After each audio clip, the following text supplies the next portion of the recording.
Prince, how you butcher a cat. All right, and we're back. So we are still on hiatus from our Monkathon All Monk adventure, the Day of 10,000 Fists. So we are checking in with the crew of the Dawnbringer, our airship slash monster hunting campaign. In their last adventure, the party successfully was able to hunt down a fairly large concentration of these valuable sort of metal bearing monstrous tortoises. Unfortunately, in the process, their leader Digby was kidnapped by some kind of light eating, cave dwelling crystal monster. You all managed to rescue him, procuring a ton of valuable magical crystals in the process, but unfortunately, it cost the life of Ronmop. In the interlude, the several months since, you all have been able to sell the materials that you had gathered.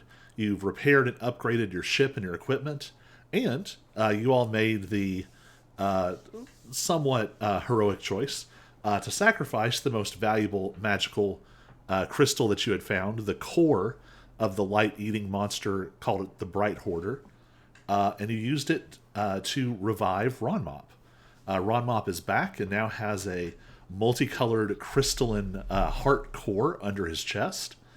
And you all are back in the swing of things. You've been taking small jobs here and there, doing pretty well for yourselves. A couple of days ago, Digby was under the weather, and you all were forced to sort of go out without him. You weren't able to stray too far from the hub, which is the sort of unofficial name for your sort of home base, where many other monster hunting and airship crewing parties gather. So instead of taking out the airship, you all did something unthinkable. You went out on foot, going after a request to cull monstrous wolves that have been appearing in the nearby woods. You did successfully manage to take out six monstrous wolves, but there was something unusual. You found that these monstrous wolves were actually a mix of species. You saw blink dogs fighting alongside dire wolves. It was a strange combination, but you all successfully defeated them. You procured some valuable carcasses that you were able to go back and pick up with your airship after the fact. And now we have a little bit of bookkeeping to do. So, you have three of these strange blink dog remains and three of these strange dire wolves. So we're going to do a harvesting check. So none of you is actually a harvesting specialist. Haas is our accountant. Bobby is the mechanic. Ron Mop, what job did you take? Were Spotter, you the or whatever it's spotter? called. That sounds right. It's And Yep. Digby is the envoy. So, I believe, though, Haas, you have leatherworking proficiency. Yes, I do. And what does Bobby bring to the table? What kind of proficiencies do you have? Oh, Okay, you've also got leatherworker. So, what I'm going to do is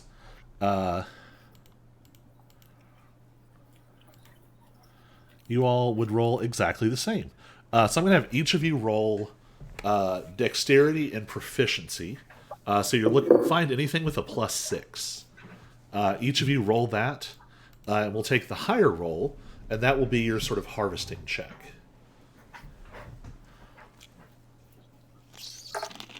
Ooh, beat that. +6, you say? Yep. It didn't go through.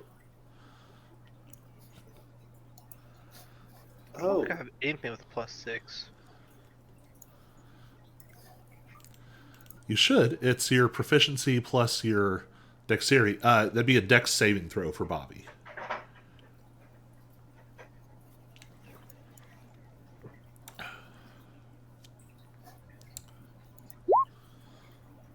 All right, we have a 13. Oh, that's because you have the silence pulled up for some reason. What? You're on That the came wrong. through on the silence, not on Bobby. Where'd mine go? I rolled it. It's probably stayed on D&D Beyond and didn't. All I see from Haas is a perception check of 3. So Looks like that was from last week. I don't know what you're talking about. I would never do like that. Oh, okay. Got it. There we go. It's actually 25, guys. All right, you all did fantastic. So, just like your, we're sort of running a little bit on AC Inc. rules here. So, Haas, you are recording what you all get. With those rolls, you end up with three blink dog hides and 3 direwolf hides. They're all in sort of standard condition. You also end up with we'll just call it a pouch of direwolf fangs and claws.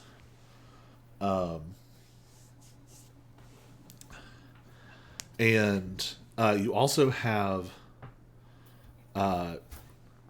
6 magical shards. ... question mark. What was that again? 6. Magical shards. And put a question mark on that because basically you don't know what these are. You all have definitely harvested, especially direwolves before. Direwolves don't have chunks of magic crystal in them. So you all are sort of in the sort of basic harvesting facilities of the Dawnbringer.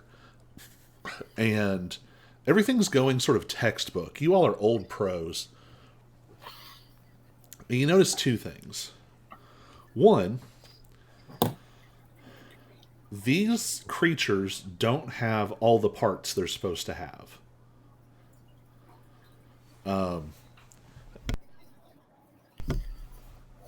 And in fact, as you sort of open them up, there is a kind of wisping smoke that escapes. And in addition to that, you find these strange shards. The ones for the blink dogs are about, I don't know, I'd say 4 or 5 inches long. They're in sort of like a, tapering,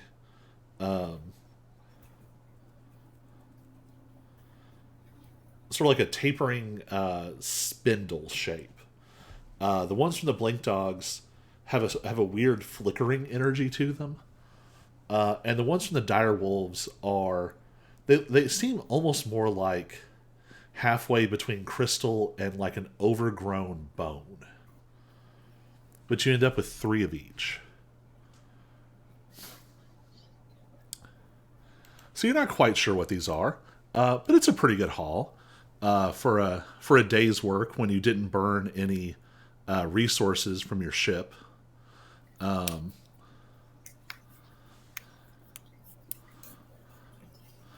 So you all are able to bring those back. As you come back into town, you see the hub for which it is named.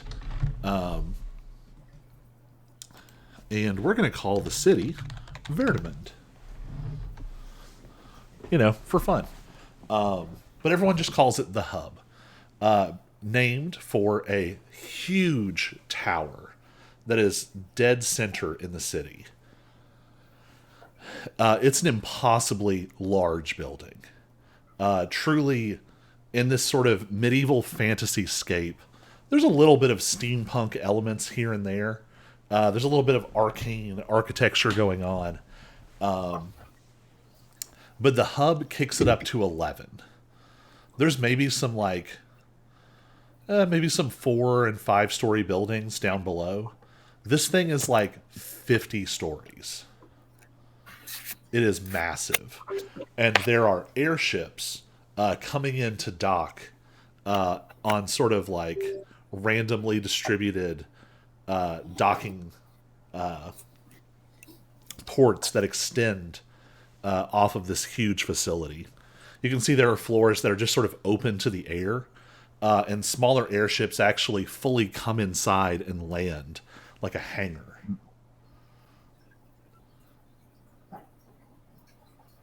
And Digby is typing.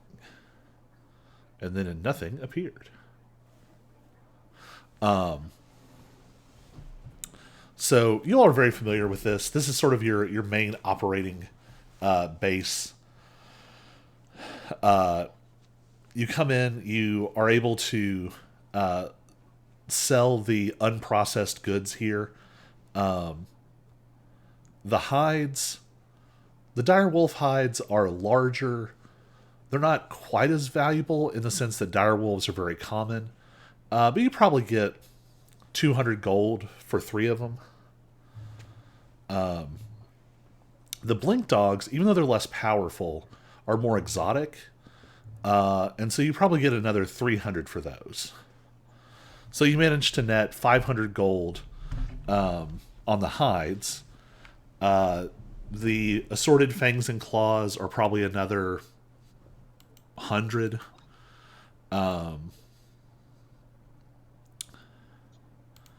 And then, what do y'all want to do with these shards?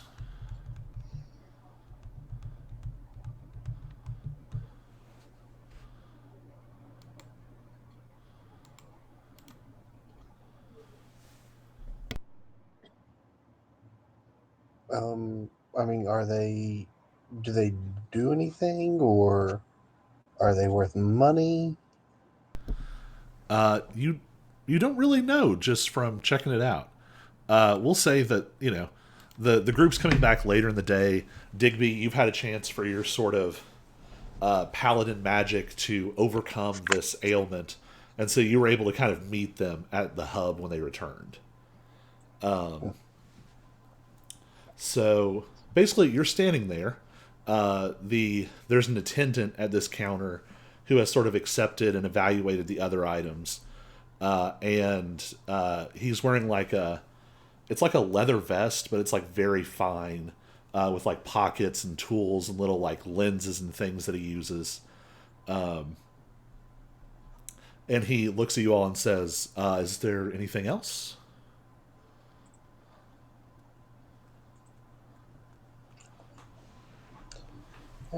It's your all's.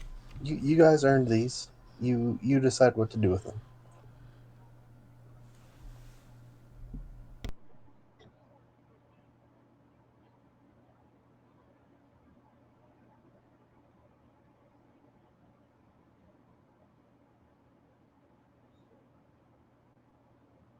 All right, so I got a plan. I take one of the blink dog shards, I flip it onto the counter, and I kind of ask, "What is your opinion of of this shard?" The attendant kind of looks at it and says, "Huh," and pulls out this set of glasses, which they've not been wearing up to this point.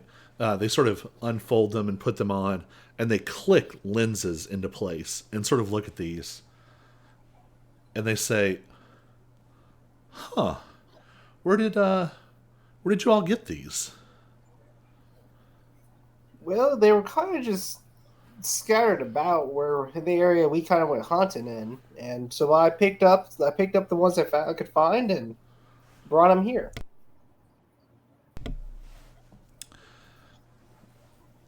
I mean, this sounds sort of redundant, but at least at the most basic level, there's some kind of magic storing crystal.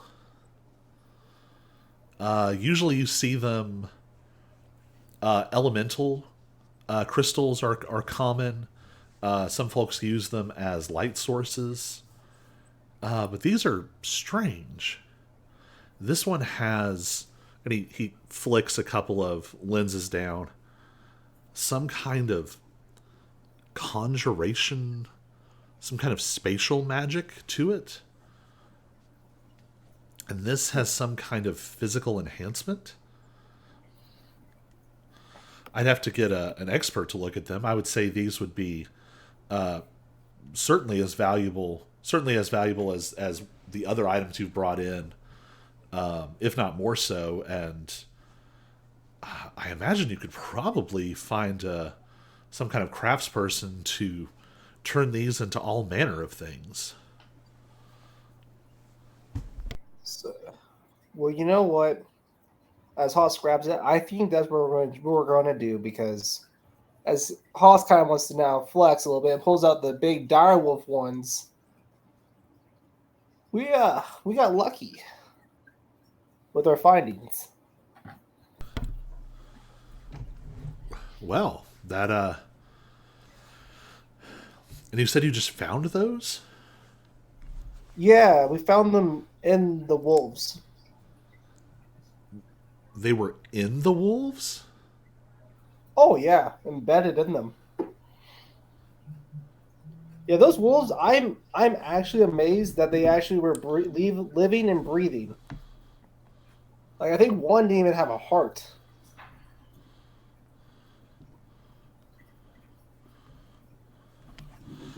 That is very alarming. Do you mind if part of my role here is to forward unusual reports like this? Do you mind if I contact someone? Honestly, I would love that. It'd take the hassle of us having to go find. And you can see there's sort of several of these counters scattered around. This is in sort of a large hangar type space, where products are being sort of unloaded off of different sort of hunting parties. And he steps in the back, and you see him sort of touch a sort of translucent sphere in the wall, and it glows with magic for a moment. And he seems to speak back and forth with some unseen figure. And he comes back and says, one of the senior guild officials would certainly be interested in this if you all can take a moment to meet with them. If you point us in the right direction, I'll be walking that way. Absolutely. Go through that set of double doors. You're going to go take the second left, and you should find a waiting room at the end of that hall. I tell him thank you very much, and we'll be on our way. All right. You all head down. You all have rarely been in sort of the back end of the hub. This is a huge organization full of all sorts of different services and officials. All kinds of products move through. They handle requests and information. Except for your licensing, when you all first sort of got into this business, most of you have probably not been back here very often. There are some fairly nice looking sort of offices as you get further back. And actually, the farther you go, the nicer it gets. The waiting room that you arrive at looks like somebody's, almost like a private study. There's fairly luxurious furniture. There's bookshelves. As you all open the door, there's a tray sitting on a small kind of coffee table. And there is a wavering distortion of magic. And it fills with little, like, cookies and some pitchers of, like, water and some kind of juice and even what looks like a very, very, very small cask of ale.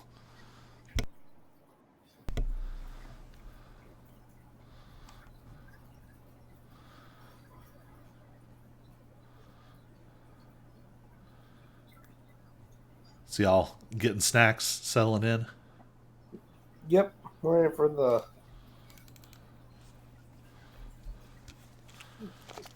I'm just ready for this meeting.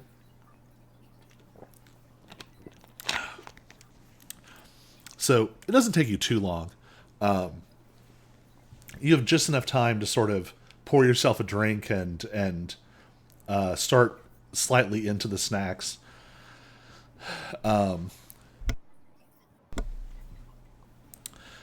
When we're gonna say that they are a.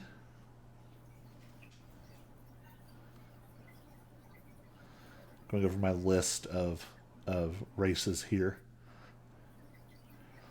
That's It's pretty a racist. satyr. It is an older satyr man. Fur that was sort of a reddish auburn color, now has sort of gray tinges at the edge. A sort of gray and red beard. It doesn't even look so much like a beard as like sideburns that have just overgrown and met in the middle, if that makes sense. And you notice, so this guy is not wearing pants because he's a satyr. He's wearing sort of a loose, sort of light linen shirt with the sleeves rolled up to the elbow. But you can see this guy has a lot of scars. A lot of scars.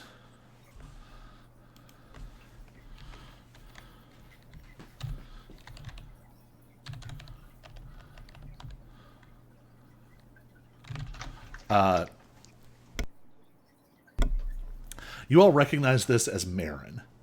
Meryn.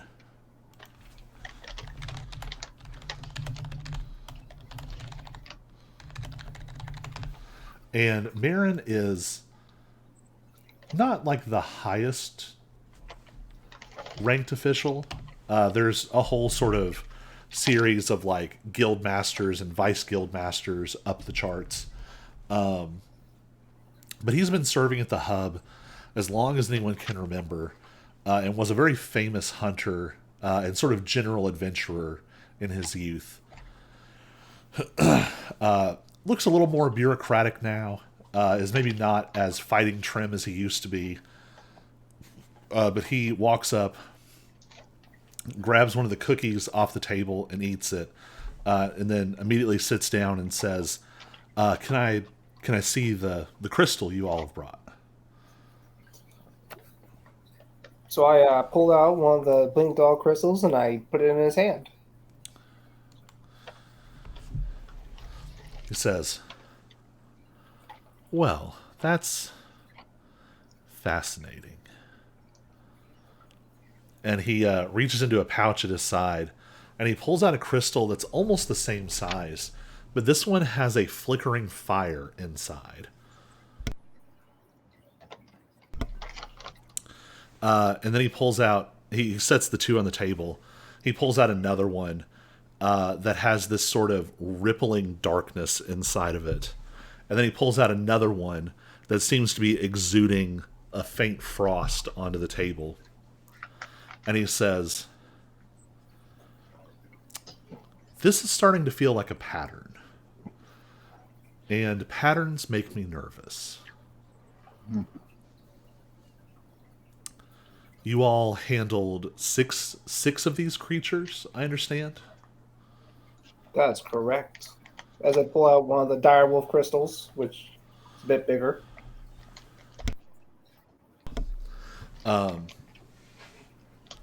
As all the crystals are kind of laid out together, everyone give me an Arcana check.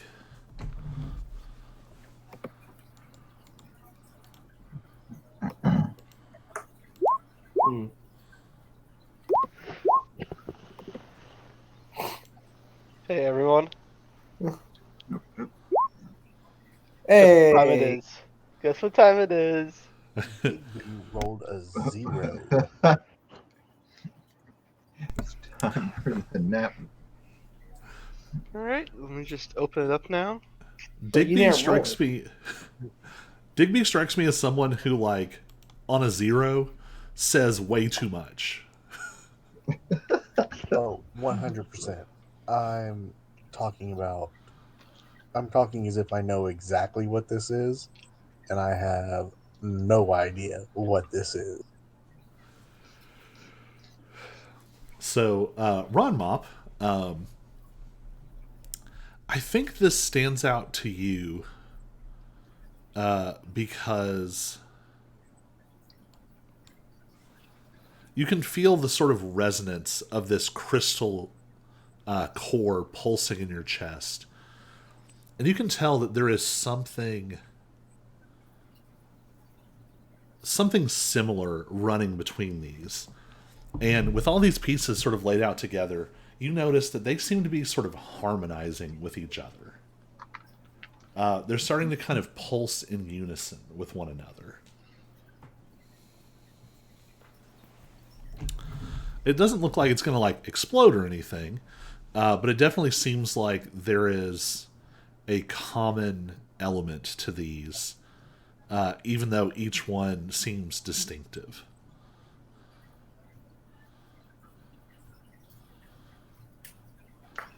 So Marin looks at you all and says, I think this is going to be a problem if we leave these alone. Don't get me wrong, I love useful magical trinkets as much as the next guy, but mysterious crystals showing up usually doesn't lead to good places. I want to give you all a special commission. And all of you would just know this. This would be common knowledge. There are sort of open commissions, like you all just did yesterday for these hunting these wolves. Anybody can walk up to a bulletin board and go, oh, I'll go do that. A special commission is one that's given directly to a specific party. Usually they have excellent rewards, but more importantly, they're also going to connect you with important people. Groups that finish special commissions draw the eye and the favor of guild officials, which can open the door to better resources, better information, which will lead to better wealth in the long run. Should you all successfully resolve this issue, there will be a reward of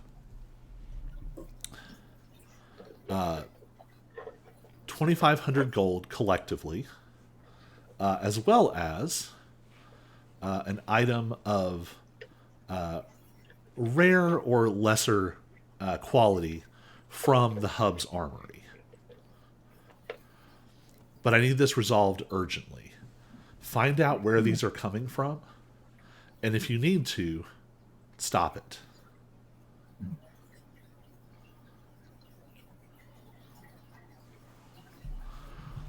Does that sound like amenable arrangements to you all?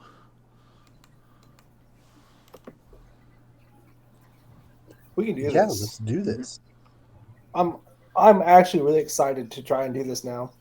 Mhm.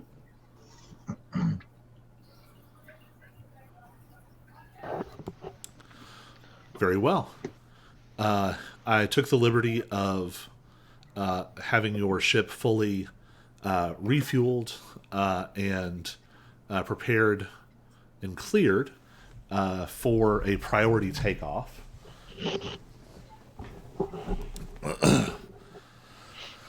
And he pulls out a map of just sort of the nearby area, and you can see that there are several spots marked on it.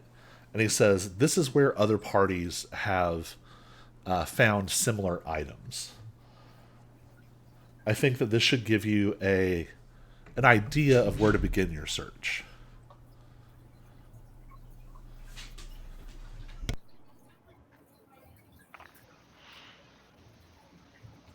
All right, we will.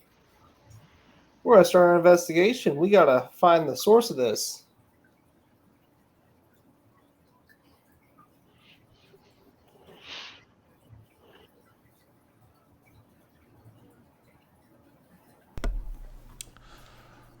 All right. Are you all ready to head out?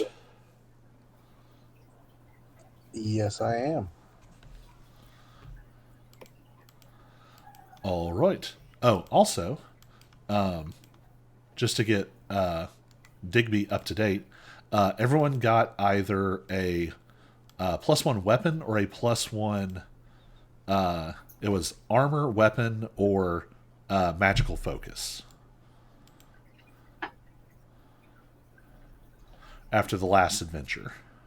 Got a Um, glowy chest piece. I'm pretty sure. No, I'm pretty sure Digby would take the +1 weapon. Cool.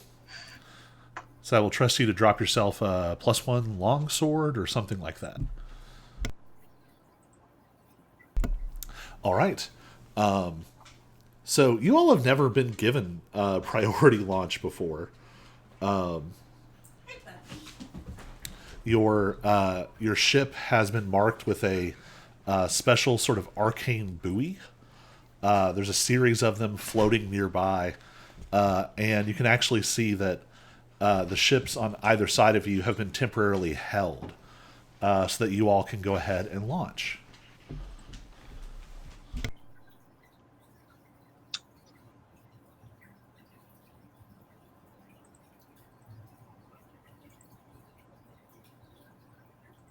We gotta go. We are busy. We Better are pitter patter, boys. All right. The Dawnbringer flares to life. The oops. Finding your energy core. There we go. The alkanite gas spinning up and igniting. Energy rushes through all the systems, and your ship shoots out into the sky. You're not going terribly far. You have this map, which also includes the place where you all encountered these creatures. What do you all want to try and do to figure out where you're going? At first, I was thinking, what if we went to the place where we counter creatures and backtracked their tracks as they came in, and try to follow them to where they've been staying and nesting? Right. But can we see the map? No. I mean, thank I don't you, have like a Harrison. tangible map for you. It's an I was imaginary. gonna say because if they had like the dots or where this is found, we kind of like triangulate to see where like stuff's been found at to see where would be the best area to search. Mm. Yeah. Does Do anyone the golf circle have? things and do like a Venn diagram. Let's look at everyone's proficiencies. I have calligraphy supplies. Okay, Nobody has. Oh no. Ron Mop has cartographer's tools. So Ron Mop, give me a +6 roll. This is going to be your intelligence and your proficiency. So it looks like an intelligence save or a history check would work. But this is actually your cartographer's tools. Oh, okay. Yeah, I couldn't figure out how to roll for tools on here. You can add them, but it's annoying. Oh. That's not All good. right. I'm struggling. There is not as cohesive of a pattern as you would hope. So the layout of the map, Verdaman is this sort of large circular walled city. There's sort of a plains area extending off in one direction, and then there's a fairly large forest that brushes up to the edge of sort of the small cleared area around the rest of the city. It looks like most of these encounters have happened in the woods, but it doesn't narrow it down enough. You all are going to have to probably get down on foot and try to follow some tracks. No.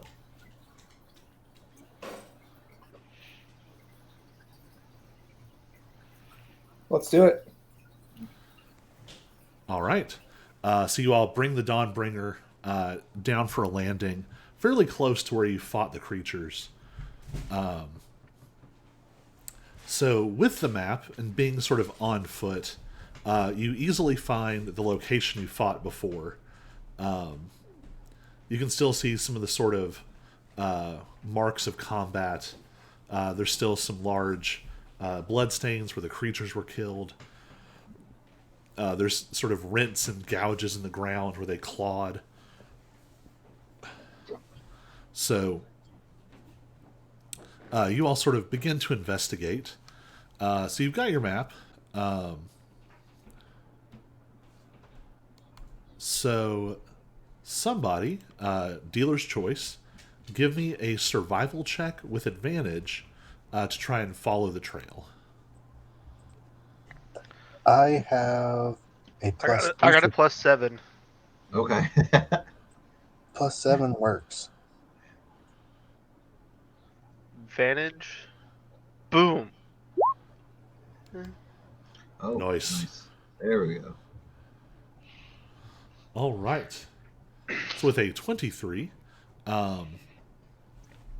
so you follow the trail back for a while with no issues at all. It leads you sort of deeper into the woods, and the ground here starts to become kind of interspersed. You can tell the elevation is increasing, and you know there's some small hills giving way to mountains deeper past the woods. You almost lose it for a minute because suddenly there are lots of trails. Sort of reverse engineering what happened.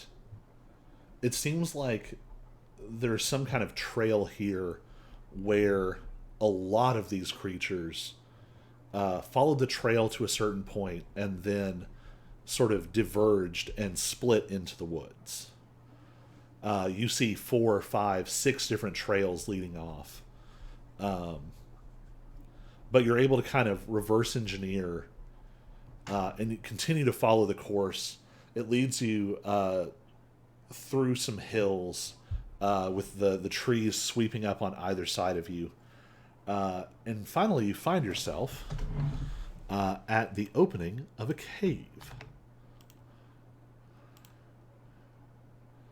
And hopefully, I have all my lighting set correctly.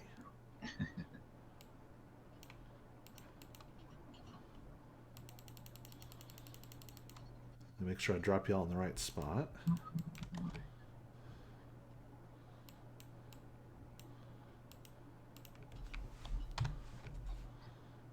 Well, that doesn't bode well.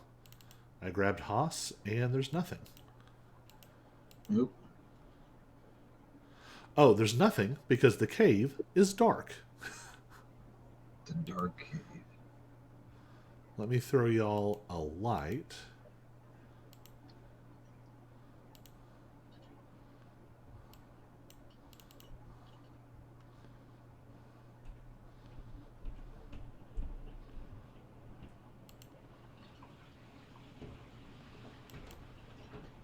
My eyes double as flashlights.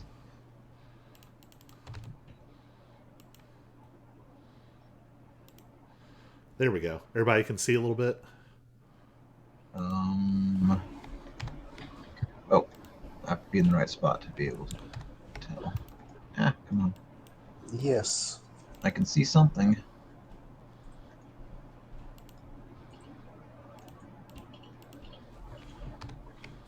Why are you registering as dark? Everyone except Ron Mop is showing up correctly on mine. Bro, so yeah, I'm on like a different plane of existence or something because I'm the only one here. What is happening?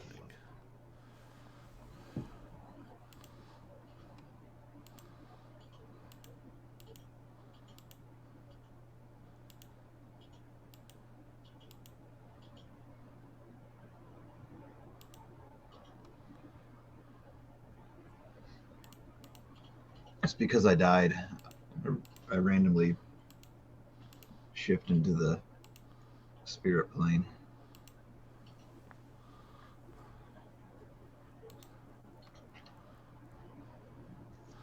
I truly. Oh, no, there we go. Did that fix it? Mm, I'm still alone as far as like. Oh no, I see a second version of me. What is happening? Uh-oh.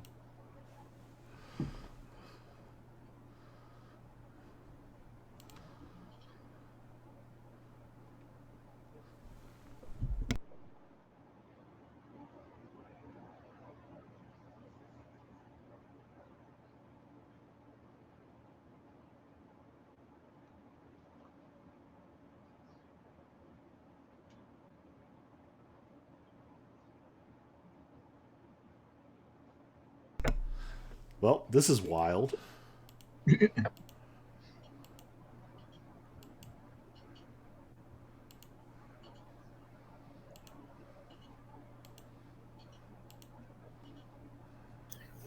What's happening? I don't know. I'm some Ron Mop can't exist in the same plane of existence as everybody else.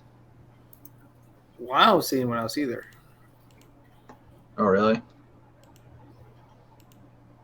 We all get our own special map. What? You had I'm- vision a minute ago.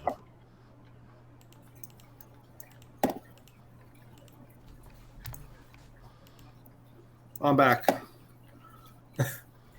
This is a weird map. It looks like it's supposed to be 3D or something. Okay, hold on. I'm going to obliterate you all. Ha! Team wipe. We pissed off the Nope, DM. nope. Full TPK.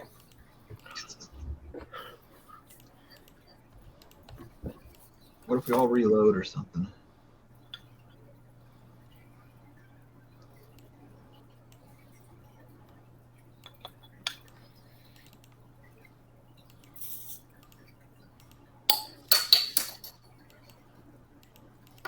It's okay. That was a beer tab.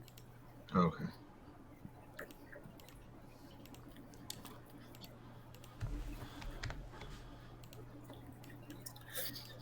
What is happening? I copied you all off the previous map. Huh. If you could see on that map, you should be able to see on this map. I can see. I can see, I just can't see anybody else.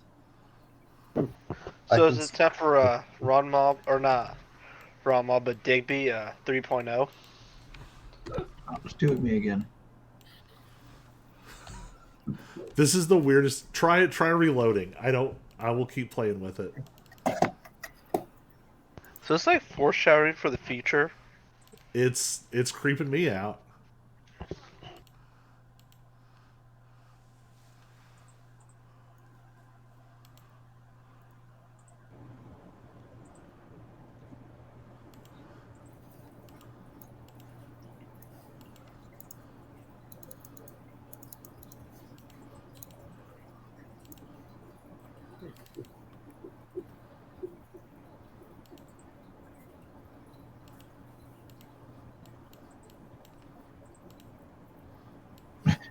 I'm all stretchy weird looking. Can you see other people though? Nope. Why? I don't know. I saw him get stretchy and weird. So you could see me, but I can't see you. It would seem that way. Weird.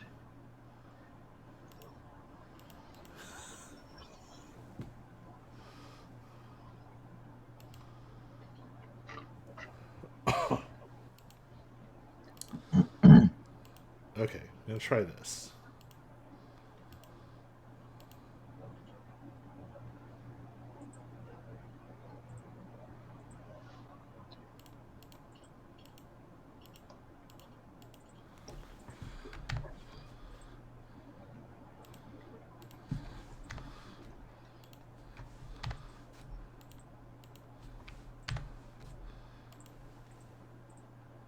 Oh, okay. Hold up. All right. Nope. I know why you can't see. Because it's. No, but there is light. Yeah, I can see the cave and stuff. I just can't see other people. Also, it doesn't reveal any more other than the entrance. Like, if I move forward, I can't see anything.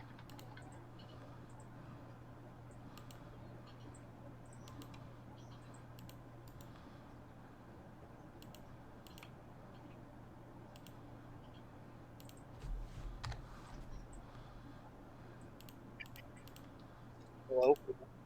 Hello? Yo. Test?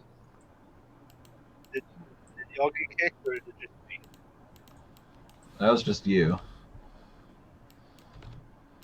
as far as I can tell. Oh, there I can see things. All right, that's weird.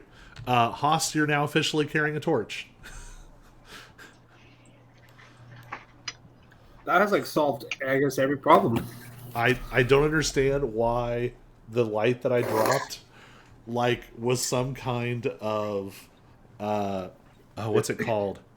Like ethereal, Like some kind of hand of glory where like only you can see yourself and nothing else. I don't know. yeah, Anyway, bizarre. Okay. bringing us back. Now we- You managed to follow the trail to a large cave opening. You can see these canine footprints. There are tons of them moving in and out of this cave. Mm. What do you all want to do?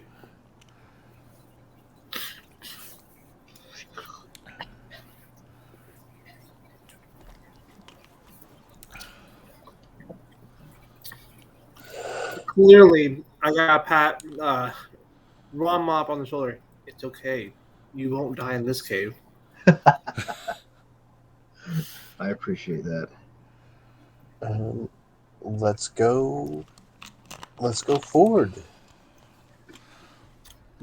All right. Are you all advancing in any sort of particular way? I'm following a Digby Foot is in left. front of you. Yeah, I'm fine to lead the way. I got this. I was just looking to see if all the footprints were moving in any one particular direction or if it's just kind of all over the cave.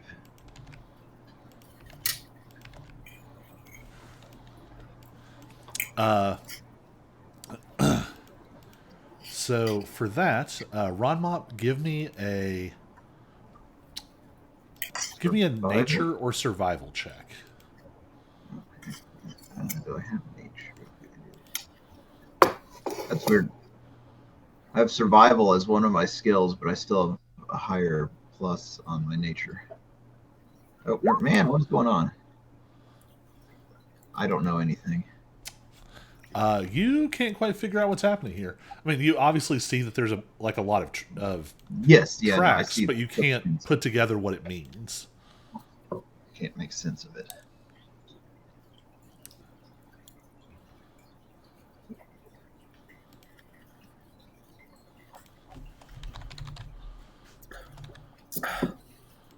Well, I'm feeling left. Who's with me? Works for me. I don't know. All right, yeah. Hey, I'll go left with you. All right. That's right. You get it? You get it? 'Cause I do it to you all the time.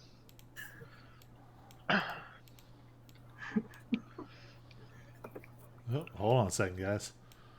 Oh, You know what? I'm actually gonna be stealthy as well, even though I am the light. Like, watch my steps, so I'm not like echoing type deal.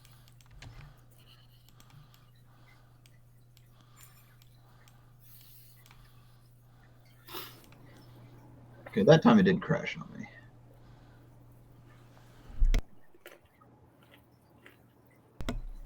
It's so weird. I even did like really simplified dynamic lighting, so it shouldn't be a problem. Yeah.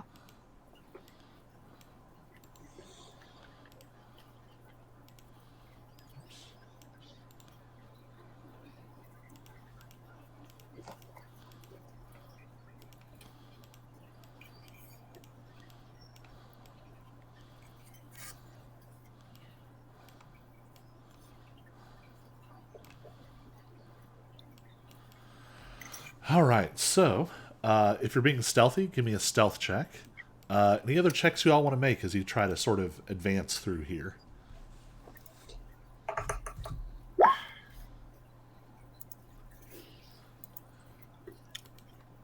I would say perception, but I'm not really feeling it right now. Did that roll disadvantage? It didn't come through as disadvantage. I'll roll it again then.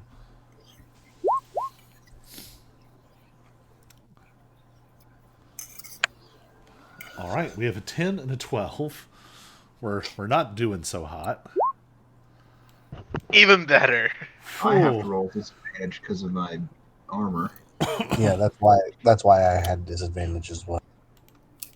Wow.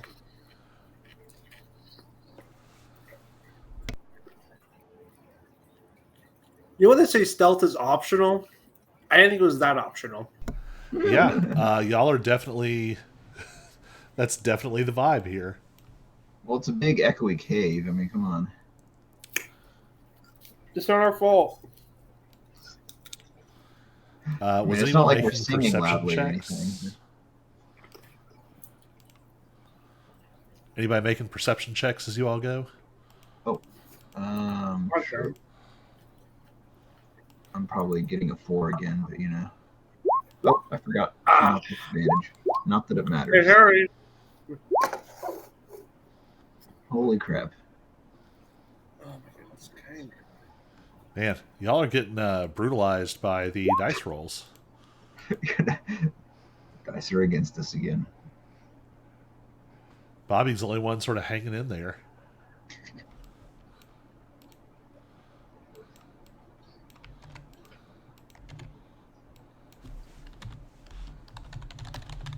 Oops.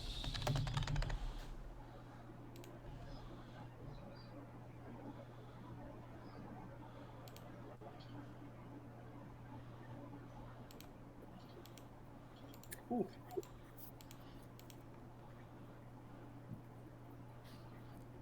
Yeah, we are low rolling today. That's just details. I started off strong with dissecting the wolves, but I dropped off quick. All right. You all are trying to be stealthy, trying to see where you're going. And we'll see what happens.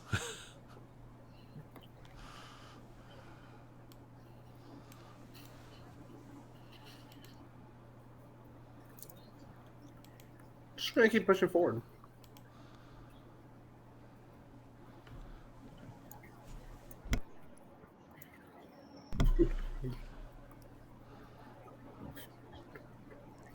Anyone else want to join me? Oh, what are we doing? We gotta keep going. Can't just quit while we're here. Absolutely not. Alright, guys. Like a I'm maze. going right. Here So I'm else going to have say you we all go stop left. right there. You all decide to turn right. You're heading in that direction. And you feel a very strange sensation. First, there's a burst of sort of cold air, like someone has kicked on the environmental system in an airship to full blast. And it's followed by like a warm, dry heat with a faint sulfurous tinge. And you all hear low growling coming from behind you. And I'm going to have y'all roll for initiative.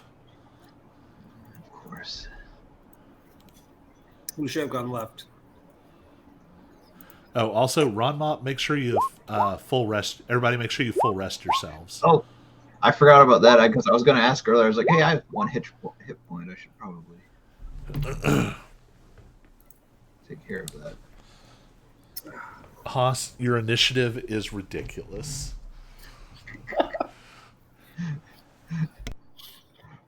It's almost as bad as that when I was at Tabaxi Rogue or whatever. All right, Digby got a 13, and I accidentally left Healbot in. Oh well. All right, so here's what I'm going to do.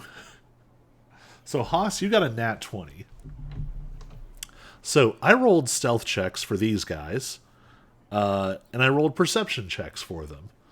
They heard you all coming very well, and were able to sort of lie in wait for you around this corner. But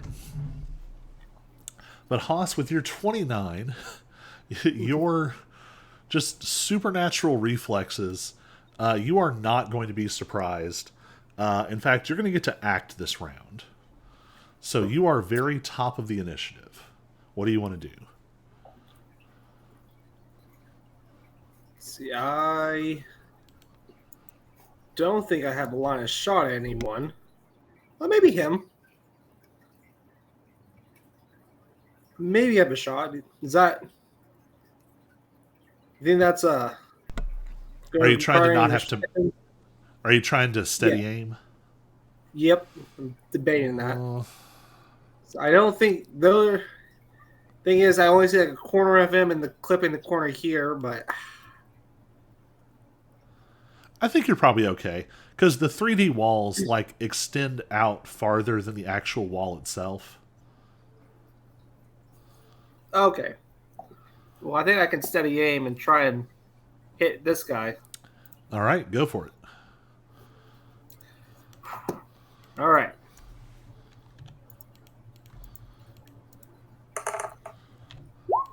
$17. 17 is going to hit. Boom, baby. Jeez. All right. After you is this. There's a smaller creature towards the front.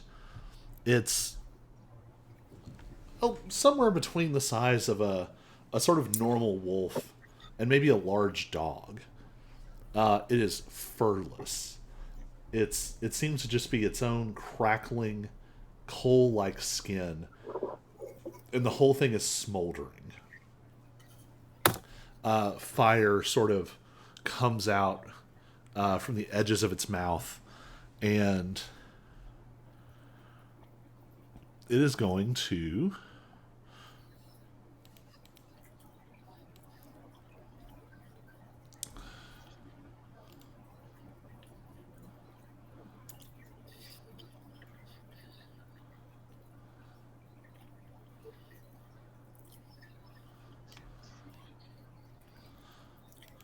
it has exactly enough movement. It goes racing up the edge to get up above Bobby. And it is going to take in a deep breath and let out a cone of fire. So, although... First off, rude. As always. Let me find my fire.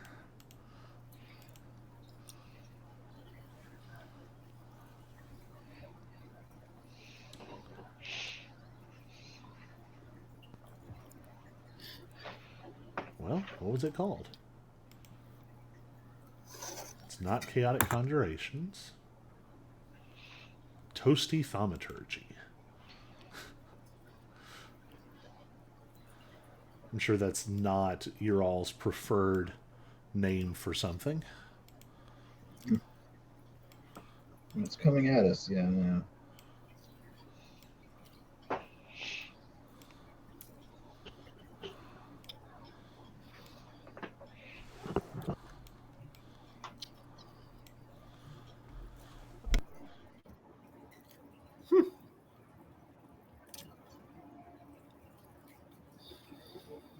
That's going to catch Bobby, Digby, and Hank.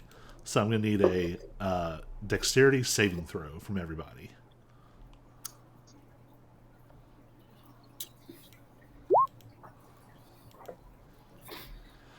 Bobby saves. I was going to take half damage at 32 points of damage. Digby does not save. Dang. Is your saving throw aura next level?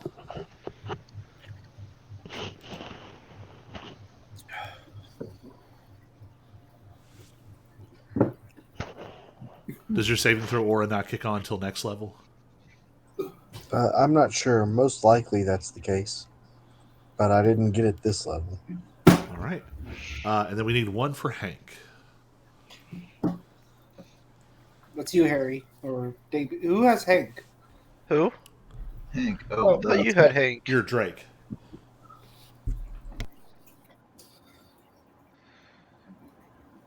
I forget. Actually, I don't get Aura of Protection until 6th level.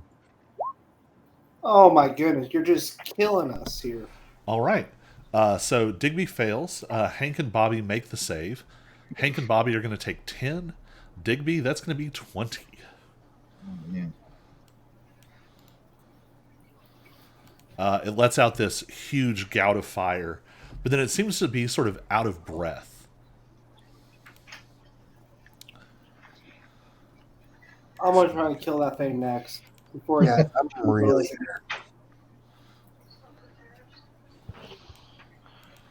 One of the other creatures runs up. It is going to snap at... Oh, nope, 5 foot reach. Digby. It is going to snap at Ron Mop. Of course it is. And it's going to miss. And then it is... nope. Digby, Ron Mop, and Bobby are all surprised. I'm very surprised. Other Why would creatures there be gonna squeeze monsters in up? this monster cave that we went into? Looking Why for would there be monsters? monstrous wolves in the monstrous wolf cave, where we found all the tracks of the monstrous wolves? That's an 18 to hit against Haas. Oh no.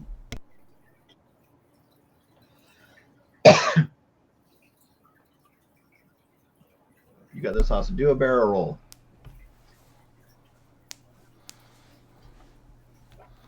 Does an 18 hit? Haas? What? You done got bit by a big wolf. Oh yeah, 16. That hits. So it's 16 points of piercing damage. Oh my goodness. And roll a strength saving throw. It did roll max damage. Of course it did. At the end of its turn, you see it sort of... It almost seems like it's hyperventilating for a second, but each time it inhales, you see its breath getting frostier. Haas, we're back to the top of the initiative with you.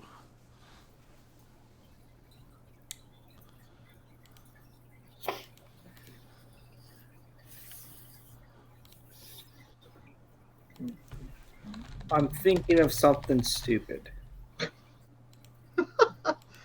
Nah, actually, never mind. What? Carrot Top. Oh. Well, no, I'm trying to think of how I get advantage. So you do already have sneak attack. Actually, you can use steady aim without moving. I thought Like, since I'm so close, it put disadvantage. You can use steady aim with a melee attack, I think. I can? I think so. I think I've done that in the past. I don't remember. Yeah, it's just your next attack roll, whatever it is. Oh, well, I guess I could steady him rapier. Yep. And I'm definitely swinging at this guy since he kind of hurt me.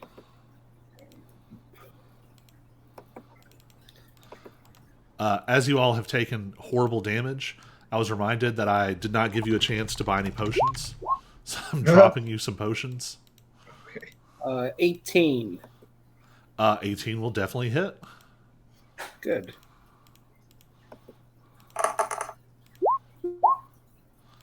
Noise. And because I'm a swashbuckling rogue, does that mean I can like run away now?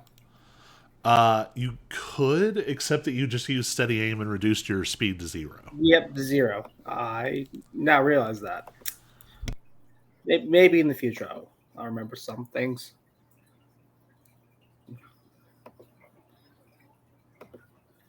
But you carve an excellent chunk out of it.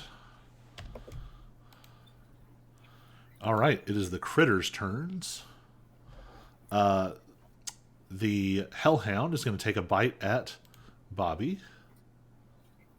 It is going to miss. At the end of its turn, it's going to take a deep breath, but it still seems winded.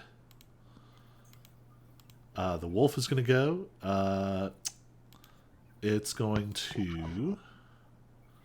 We're going to do a coin flip on 50 and under. It's going to go for Digby. On 51 to 100, it's going to go after Ron Mop. And it's an 80, so it's going after Ron Mop. It gets a 10. Started strong, not staying with it. Digby, you're up.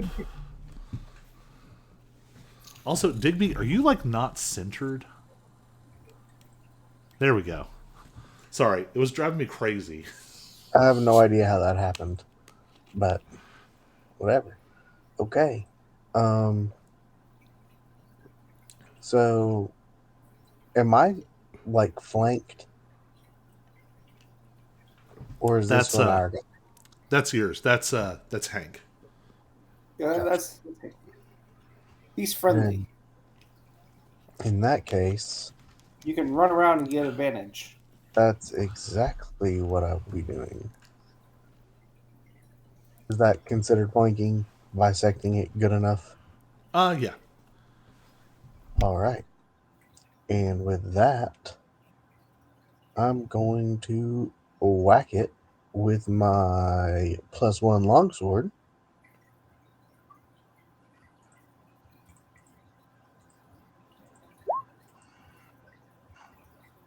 Nice. That's definitely a hit. And I'm going to divine smite it as well. Well, I'll roll this damage first, I guess. And then I was doing it one-handed because I've got my shield. All right. Then divine smite is what? Level 1 spell, I think, is 2d8. 2D. I'm trying to find it, but I find divine sense, but I don't see divine smite. Oh, there it is. Yes, level 1 spell, 2d8. Did that roll? Yep. Yes, Nice. 8. And 19 then, points of damage. in addition, Uh-oh. no, not this is me saving myself. In addition, I'm going to use my channel divinity, and I'm going to use inspiring smite.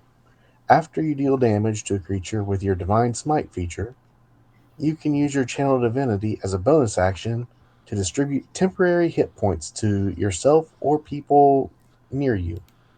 So 2d8 plus 4. Oh, no. Okay, so I get 8 temporary hit points. All right. Not a ton, but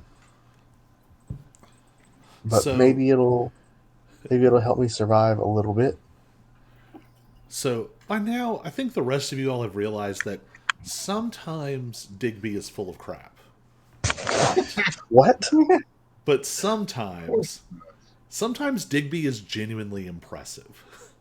So you see this moment, this hellhound breathes this sulfurous fire across the three of you there, and Digby is just burnt badly, unable to dodge in his heavy armor. But then this winter wolf comes forward, and Digby just pulls this smooth maneuver, just sort of slides around the side, whips out this gleaming, radiant infused slash. There's a huge, deep wound, a spray of blood, and the blood is like it isn't on Digby. There's like a golden aura projecting out a couple of inches from his body, and it's like the blood hits it and then rolls to the ground, leaving him gleaming and spotless. And it is Ron Mop's turn. Okay.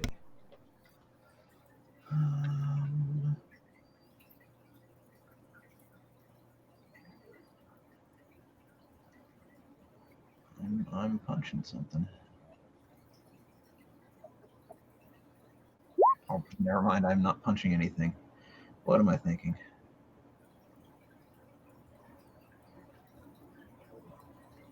I think that's all I can do.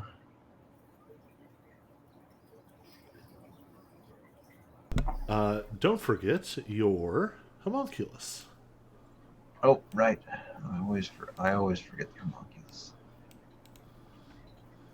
I gave it a token, but it like blends in. Oh no. So you get to make a what is it? A force bolt? Yeah, force strike or something like they call it. Changed, but yeah.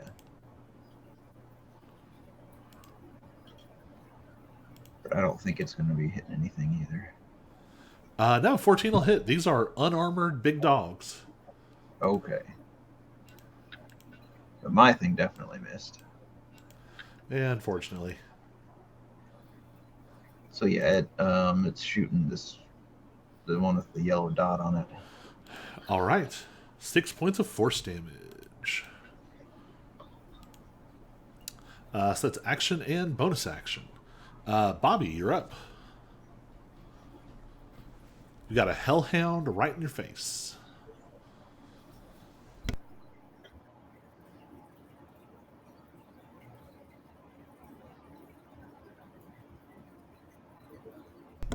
Bobby.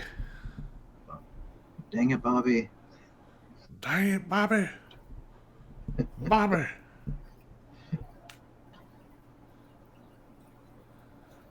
All right. We lost him. We will let him pop back Bobby in. muted. No. Here. Hey, I'm back. Oh, There there he you go. is. It's your turn. Bobby.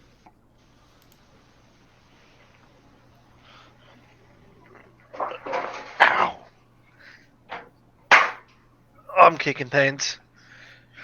Alright, I'm gonna pull out Thud Thud All right. and raise my shield. All right. And I'm gonna smack the small flaming wolf right next to me. Go for it.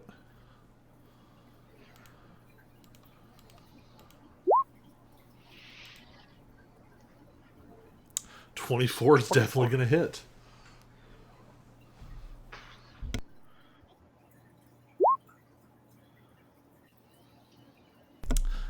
Do you want to have? Do you want to have Hank add his elemental damage? Yeah, Hank's gonna add his elemental damage. Also lightning.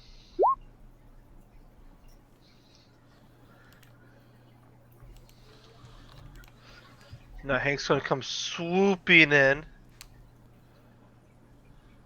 And he's gonna bite him. All right.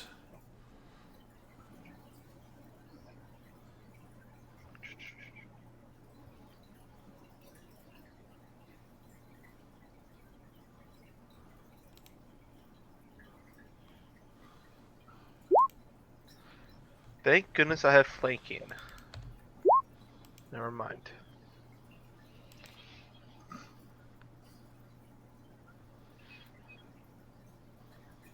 Does a 15 touch him? Yeah, 15 hits. What? I didn't Again, think that actually these hit. are These are big, unarmored dogs.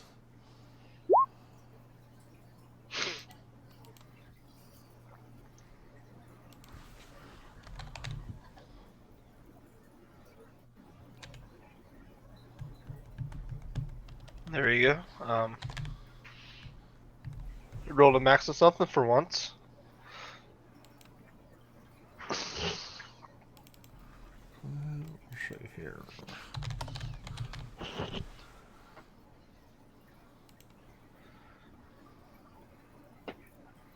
Yeah, why don't I have the one thing I want here? All right, 8 points of damage. Nice. That'll be my turn. All right. This winter wolf with frost sort of gathering up around its mouth. It is going to.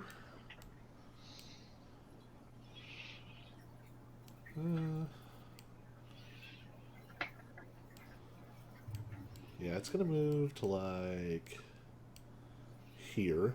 Ron Mop, you get an attack of opportunity. Oh, really? Does the homunculus too, or just me? Just you.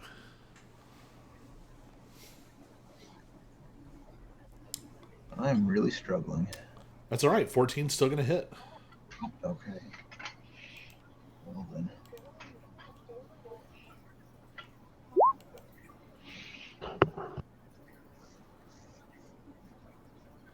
All right. And don't forget that your gauntlets are like the iron palm. They impose disadvantage on attacks other than you next turn. Oh, really? Yep. But it doesn't matter because it's using its cold breath. So Haas and Ron Mop get to make a dexterity saving throw.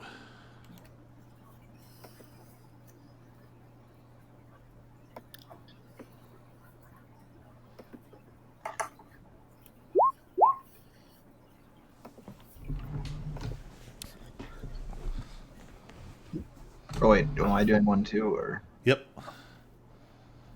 was it dexterity? Yep.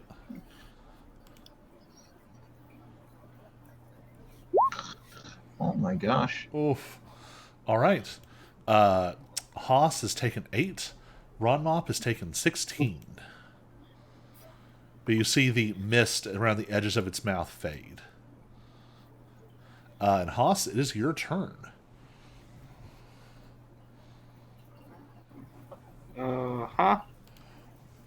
Haas is not Haas isn't looking too sharp right now. Hmm. Unfortunate.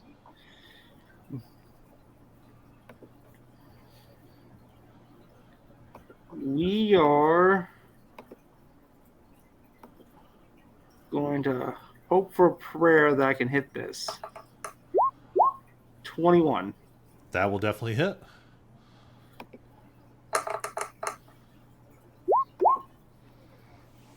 Nice. Yeah, and then I'm going to run. So then steady aim that time. Yep. Let's see here.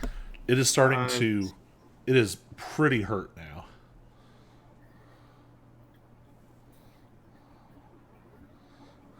All right. We're good. We're at as far as I can make it. And you do. I did drop potions for all of you all. Right. I saw that. I just needed to get away from the wolves. I'm on 3 in a dream. You can. Well, you can drop one of those as a bonus action. Oh. I thought it was actions. Well, I guess that's my bonus action. Then I'll take. Yeah, I can take it as a bonus action. So here's what's very confusing for you.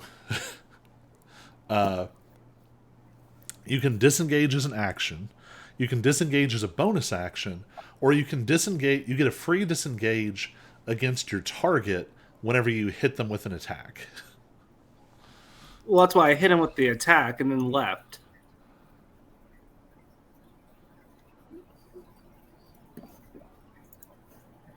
because I rolled the attack with just regular attack and not with advantage. So I still would have the bonus action.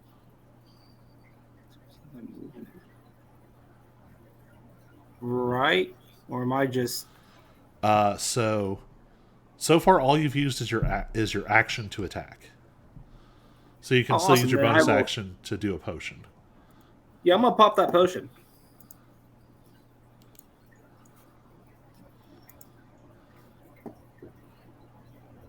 One d4 plus 4. 12. Decent. Yep, pretty good. All right. That is action, bonus action, and move. Anything else? I think I'll call it good. All right, the Hellhound is still locked in combat with Bobby. He's going to make a bite attack. It gets a 19 to hit. Yep, that'll touch me. 4 piercing and 9 fire damage. Alrighty then. And it is still out of breath. The Winter Wolf is between Digby and Ron Mop. Ron Mop, did you hit it last turn? No, you missed. That's right, you missed. You hit on your opportunity attack, though. Yeah, I got an opportunity attack, but I didn't actually hit him on my turn. All right. So in that case, we're going to do the same thing as last time. Even and odd. Odd is Digby. Even is Ron Mop. Odd, it's going after Digby. So it's going to make a bite attack. It only gets a 10. It just clanks off of your armor. That would be a miss. And it cannot seem to catch its breath. Digby, it is your turn. Still glowing with your radiant golden aura. I'm gonna, as it snaps at me, I'm gonna bash its face away with my shield and take a swing at it with my longsword. Still with advantage. Jeez. Yeah, that'll hit. And well, I guess I'm That's rolling always odd. doubles.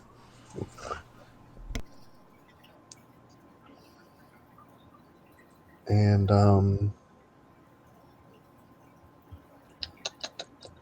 how's this guy looking? If I were to take a guess. Bloodied, but not on the verge of death. These are some pretty tough critters. Yeah, I'm trying to decide if I wanna do another smite or not. Because I don't know what's left in this cave.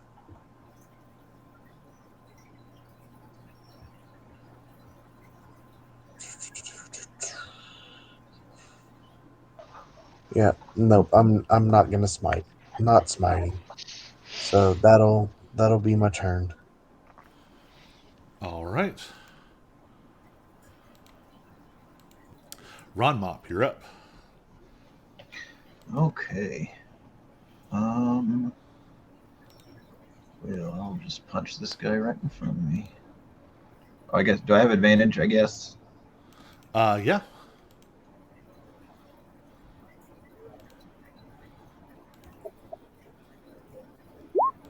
Oh, okay. Oh, and don't forget, when you rested, your Bride Hoarder core got all of its charges back. Right, yes. Which, what does it do? I forgot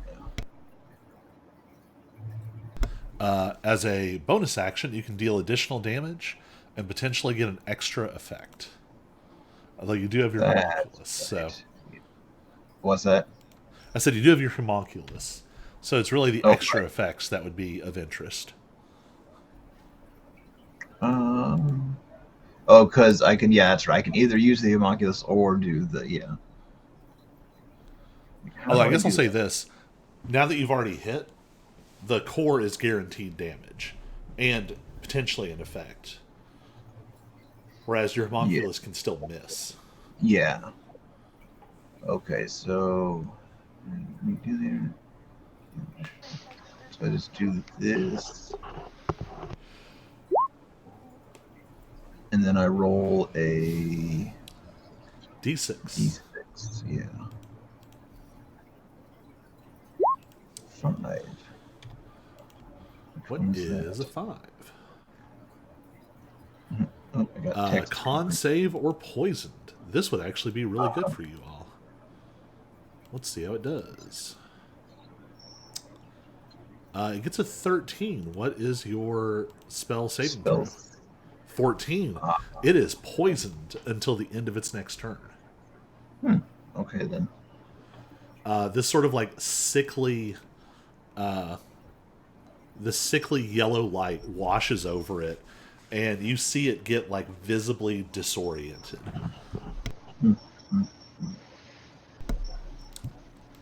All right, that was action and bonus action. Do you want to move? No, I think I'll just hang here. Man, everyone except Haas and the Hellhound is bloodied right now. Bobby, it's your turn. Whose? Bobby. Alright, well, Bobby's gonna hit with Thud Thud again. All right.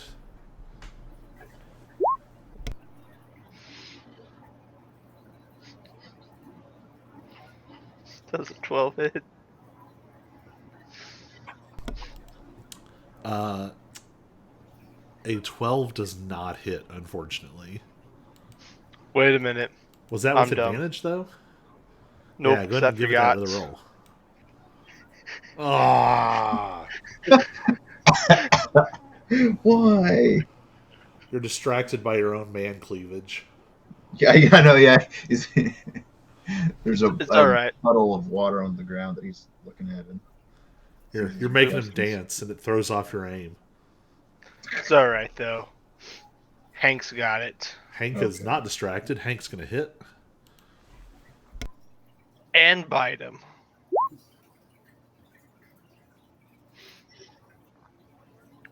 And that means Hank can give his bonus damage to someone else, the next person who makes a hit, who's within 30 feet. All right. It is the Winter Wolf's turn.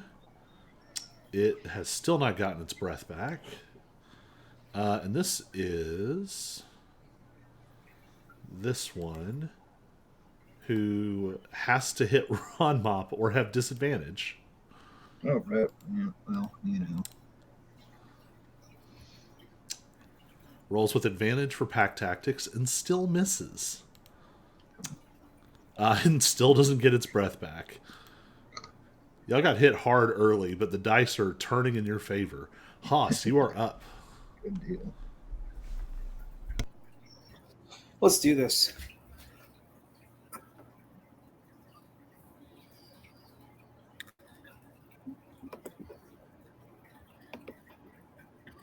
We're gonna steady aim with my short bow because he's right in front of me. 15.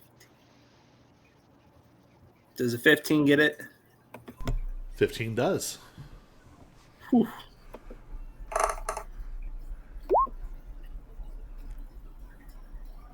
Take another good chunk out of him. Jeez. I always forget that rogues are just ridiculous. It is so hurt. There's not much else I can do. I'll leave it at that. All right. Moving right along. It is the Hellhound's turn. It is very hurt and trapped, and it doesn't like any of that. Since Hank bit it, it's going to bite Hank. 16 against Hank's AC. I want to say yes. Yep. You get him. All right. The two creatures are sort of locked in combat. 5 piercing and 8 fire damage. Still does not get its breath back.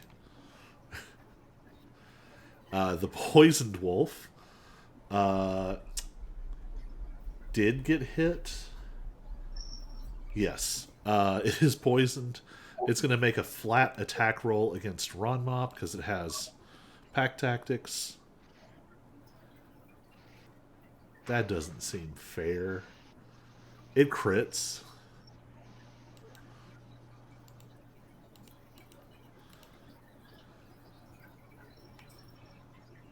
Oof.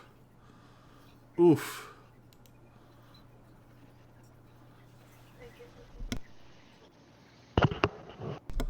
Well, that's unfortunate. Ron Mop, that's going to be 22 points of damage.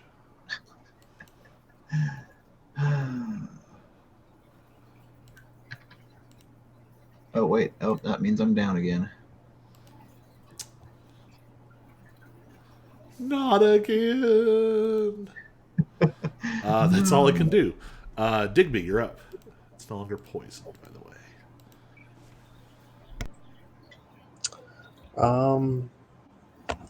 I don't like that my friend has gone down yet again. So Magic core. I'm Kill going. harder. This guy still doesn't look like he's about to go down, right? Oh no, he is super hurt now. Oh, he's super hurt now. Yeah, Haas Well, just popped him for another like 20 damage.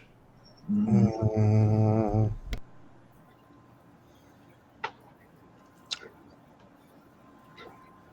I don't have advantage anymore, though. Um,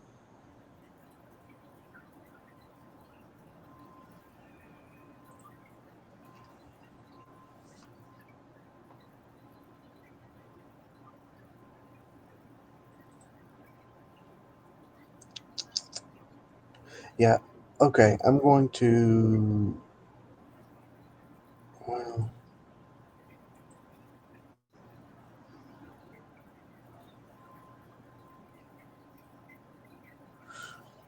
move. I'm gonna move here, and I'm gonna try and attack the wolf, the one that's hurt. This one, All right. not with advantage anymore, but still a hit. That will definitely hit. 13 damage. Oh yeah, that is more than enough. How do you kill this Huzzah. wolf? I see my friend go down, and I rush to his side while dancing around the wolf with my shield and sword, and my sword eventually comes up from underneath its jaw, piercing through its skull. Icy mist runs down, mixed with this ice cold blood, and just sort of pours out of the bottom of the jaw, and the creature just falls over. Fantastic.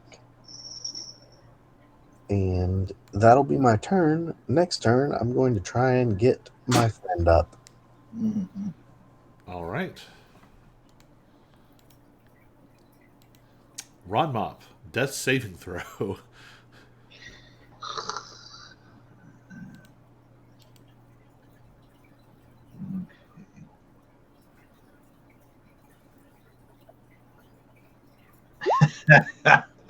Oh no. Why? All Why right. must you do this to me? Bobby, it is your turn.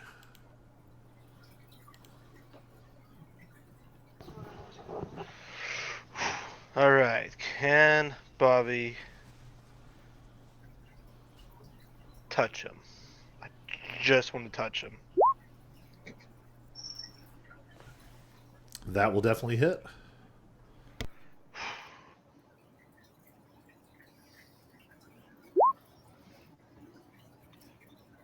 And do we get a good infusion? 12 points. It is very hurt. Well, yeah. Will be hurt after. We'll ignore that one. After Hank bites him.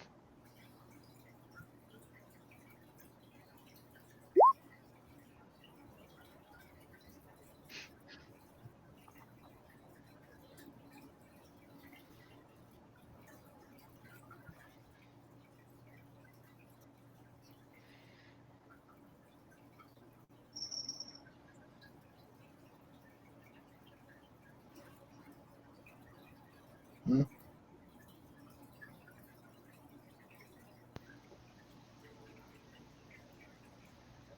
Does 18 hit? Whoops. Yeah, I've been apparently talking to muted mic.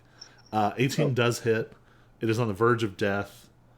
Winterwolf bites at Digby and misses.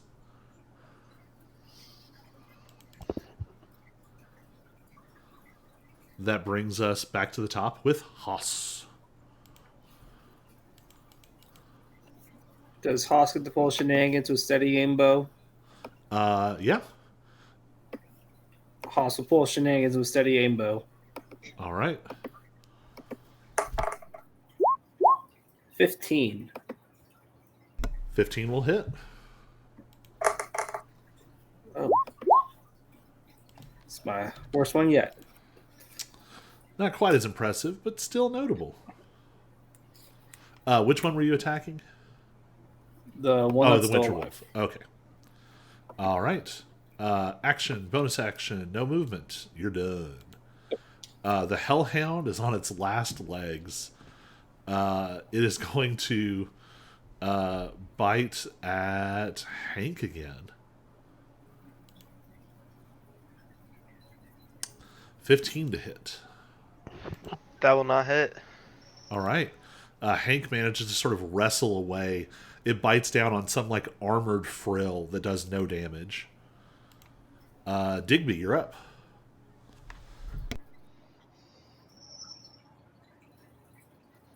Okay. I am going to lay on hands my downed pal. Let's go with 15. Yeah. You now have 15 life. Okay. As you pour out your healing light, there is a moment of discomfort. The crystal core in Ronmop's chest that was starting to grow dim suddenly starts to suck in the light that you're providing.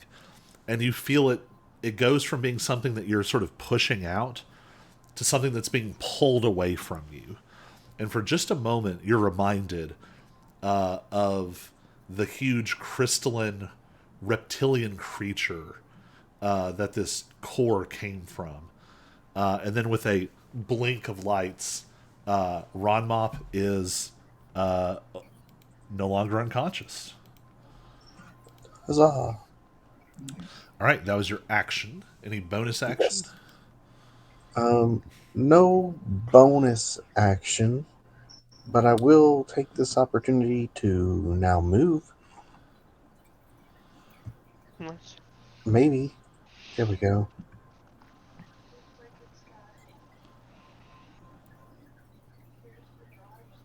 So that hopefully some more advantages can be had.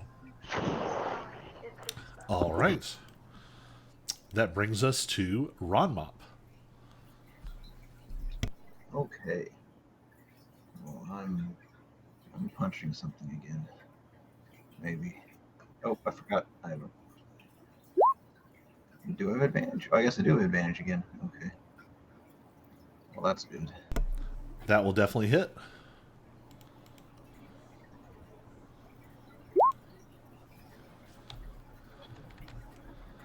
It is pretty dang hurt. Well, I'm gonna use another charge just for good measure.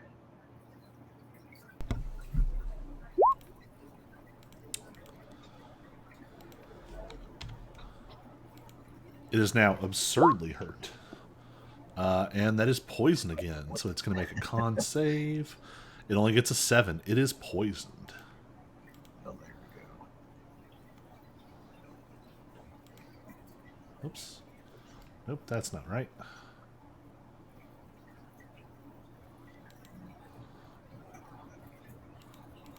There we go. All right, it is poisoned. That was action, bonus action. Do you want to move? Yeah, I'll stick here. All right. Bobby, you're up.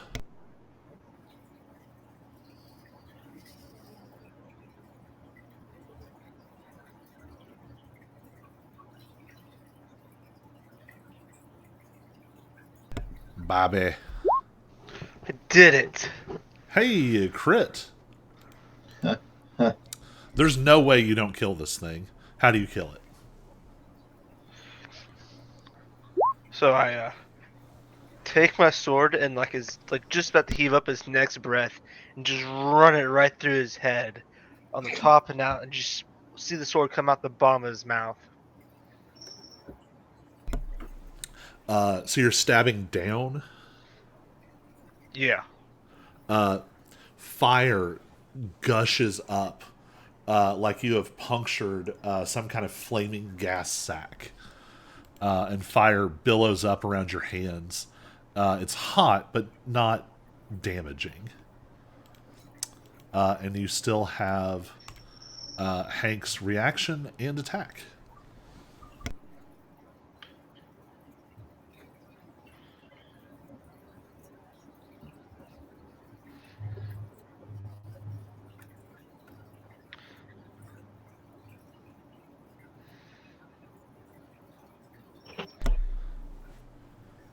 So what you want to do with Hank? Hank's gonna come right down here because he can't get enough of biting things. All right.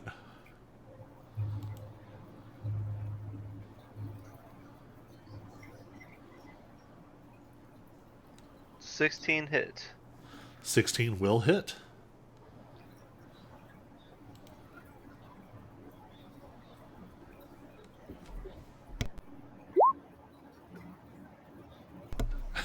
It has 2 health left. But it is its turn. So Ron Mop hit it. So it is going to attack Ron Mop so it doesn't have disadvantage. No way. That's not fair. Did it crit? It crit again. Oh no. No. Why? Ron Mop, why are you cursed? I know this campaign wants to kill me. Oh. Well. It's okay. I couldn't possibly save all 3 death saves. The amount of time it'll take to revive me, right? As long as people don't get distracted and run off again. Yeah, I didn't forget to revive me, but that only happened one time. Oh, and it's so close. It's 20 points of piercing damage as this wounded creature lashes out with its final attack. Haas, you watch Ron Mop get just ragdolled and thrown to the ground.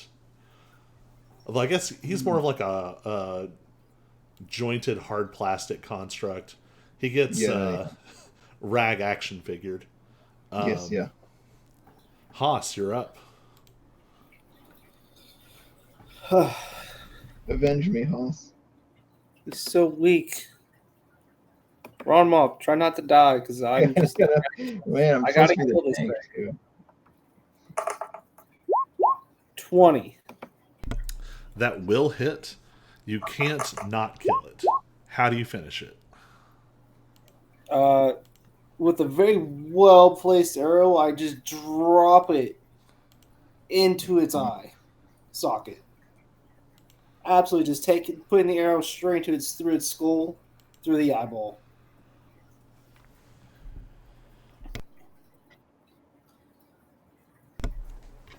You successfully have ended this encounter. Also, I'm real proud of you guys because when I ran that, I accidentally left Healbot in the encounter builder. So that was actually a much harder encounter than it should have been. Oh, well, you know. But hey, more loot. Do y'all want to take a short rest real quick? We definitely are going to need a short rest. Probably. Absolute short rest. All right. Do you want to try and stake out a spot in the cave or go outside? Is I don't know what's down here. Is this like a little hidey spot or? There does seem to be a little bit of an alcove that they came from. It is filled with bones. Bugs or bones? Bones. I wouldn't mind checking out the bones. Maybe there's something valuable in these bones. Do I need to spend anything to get Ron Mop back up? Oh yeah. You could just do 1 point of lay on hands. That's exactly what I'll do then. Also, don't forget, all of you except Haas are spellcasters. Yeah, I remember. forget about my spells. But I'm saving my smites because I don't know what's in the cave. I mean, that's Right. totally fair. It's just funny that both Ron Mop and Bobby have nothing else to use spell slots on and didn't use any.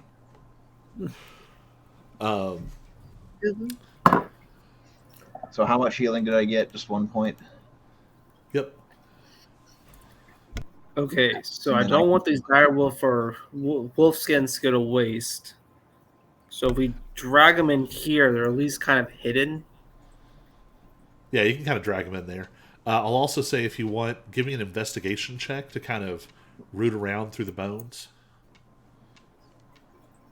I definitely plan on that one too. Ramop's really helpful today. Right. I'm not doing much better.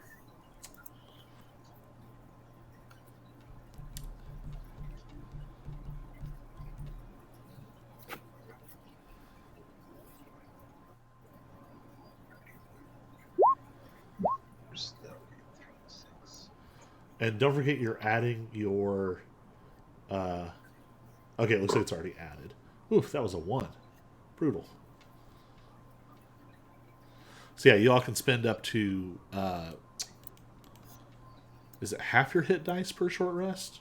I never take short rests.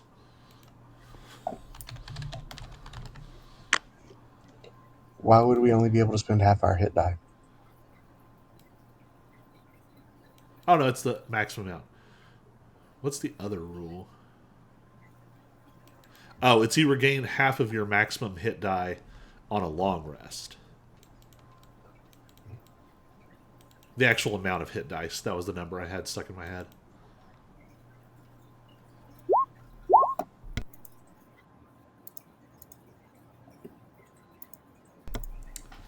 So use those however you would like. I'll also recommend if you're not going to necessarily want to use it during combat. Bobby, you have Goodberry, which heals 10 points per casting, which is pretty good for a level 1 spell.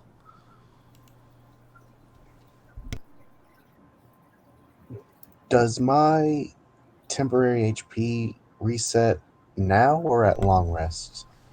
I think it's usually a long rest unless it says otherwise. Because some of them Okay. do give a like a set duration. All right, then I still have 8 temporary hit points. I'm essentially full health, guys. Nice. You know what? I got a lucky hit. I got a lucky dice roll there. I'm practically at full health as well. All right. I'm at 3rd health.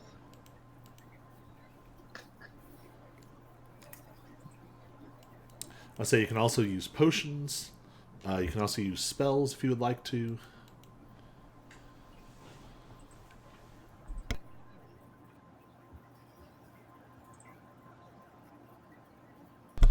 All right.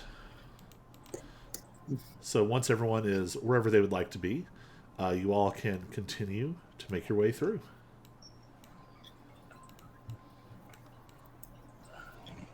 We gotta go. We're on a time crunch. We got money to make. The ship can't pilot itself, and gold won't come in if we're just sitting here doing nothing. We gotta go. We're swamped. Agreed. Right. We got more things to kill. All right. Onward, crew. Onward and All right. I got pelts to skin. I got money to make. All right. I didn't join this crew to be heroes. I joined this crew to make money and become rich. I like you more and more. I like you too. I want you to know I will have your back until I don't. unless it's not profitable anymore. Well, that certainly fits the vibe you all have cultivated. All right. So if y'all will hold on for just a second. Oh, were we stealthing or trying to stealth again? I don't. Well, that's a good question. I guess we could. I don't know if it'll work. Or are very we well. stealthing? Should we roll for that? If you're doing it, you need to roll. Try it. Probably should have talked more about this. I'll give it a shot. You all just boldly stride forward. Dang, Digby. Yeah, even with disadvantage. Rob up, I think you're the only one who's going to fail us. Yeah, probably. I got more disadvantage. It's not bad. Okay. We actually stealth. We stealth for once. Did That's Roma weird. forget to move forward? Yep, I did. I'm lost. Whoa.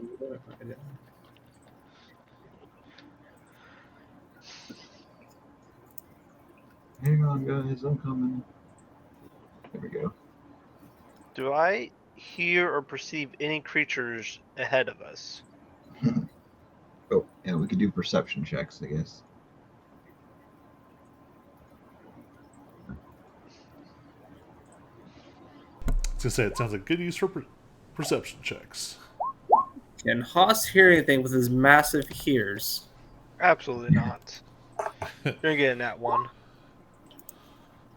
Well, you know what? I was too busy listening to Bobby talk about his thud again. But Bobby wasn't. Bobby can listen and talk at the same time. So I think Ron Mop and Bobby are the ones who catch this.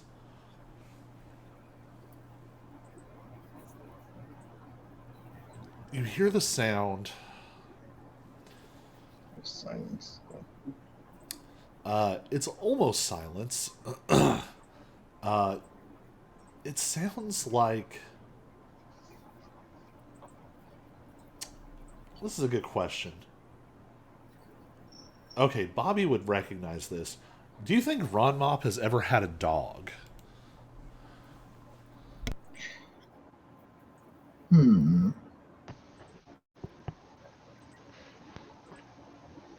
Wait, did you say Bobby would know this? No. Bobby knows what I'm about to say, but we need to know if Ron Mop has ever had a dog. I don't know if he'd ever claim one as his. He was probably like friends with, like a stray or something as he was working on, the docks with the boats and stuff, but it wasn't really like his dog. Okay, so you might have caught this. So both of you hear this sound, this sort of low, gentle rumbling.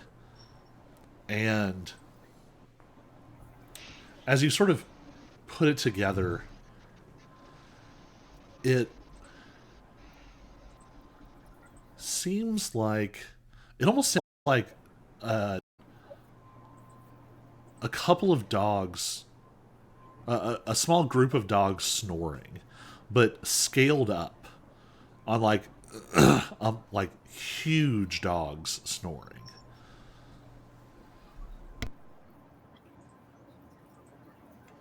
Well then. So I alert the group that there's a huge dog up front, up ahead is snoring.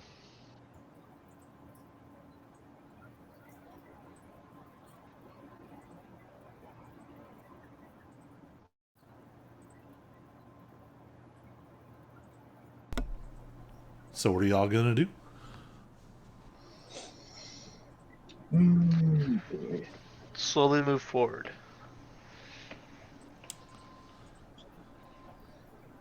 Very cautiously.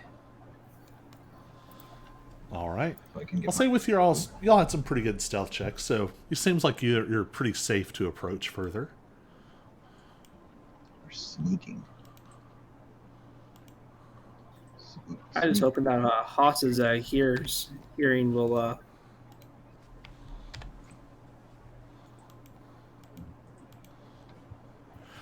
So you can see that the space is opening up into a very, very large cave.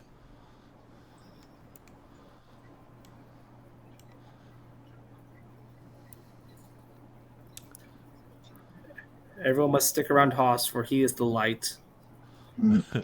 I mean, I don't really need you. Well, Haas needs himself to be the light, so I'm the light.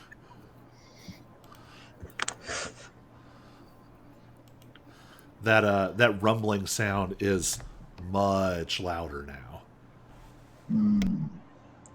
Can we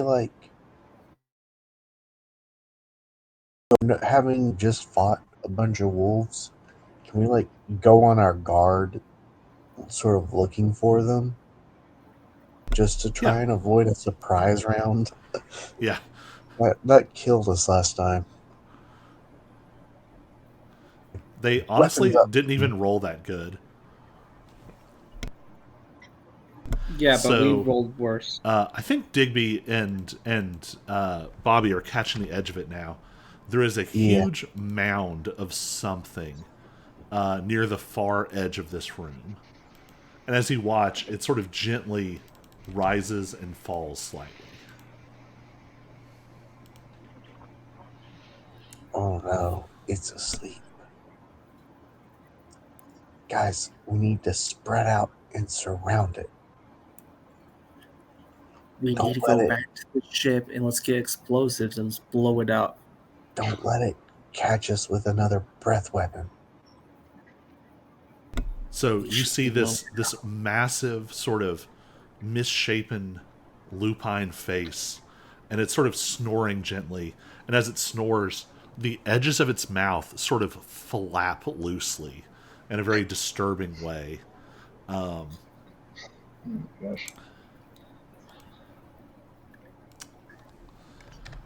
What if, guys,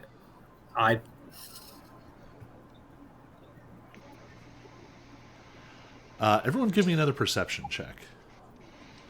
Perceive or gonna die.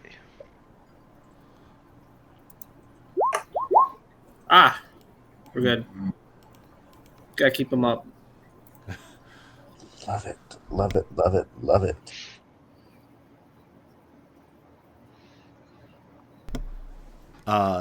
Bobby, you realize that the number of snores has decreased by 1. And you see something move on the back of this creature. Another head sort of rises up at this irregular angle and is staring intently at you.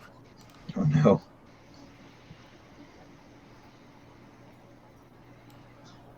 Goodbye, doggy. Did the picture pop up for you all? Nope. No. I hit show to players. Show to players.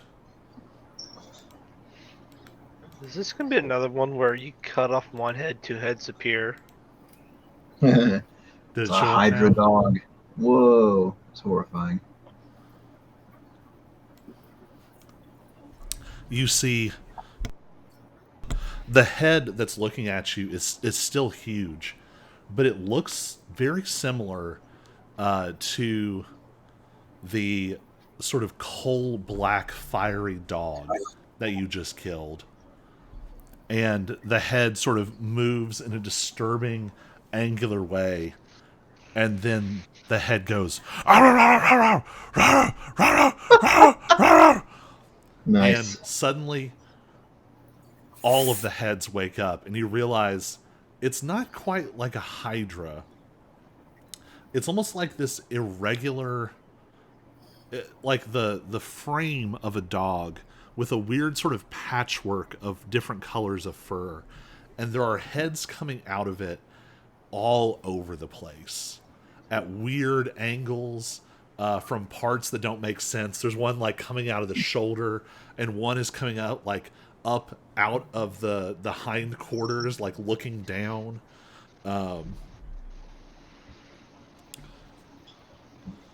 There are heads all over this thing, and you see that they are not, they don't even match. So what I'm going to have y'all do, Aaron, roll 1d4.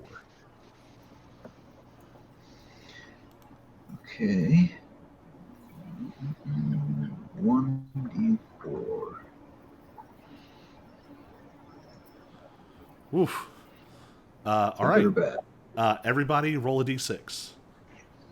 Are we already taking damage?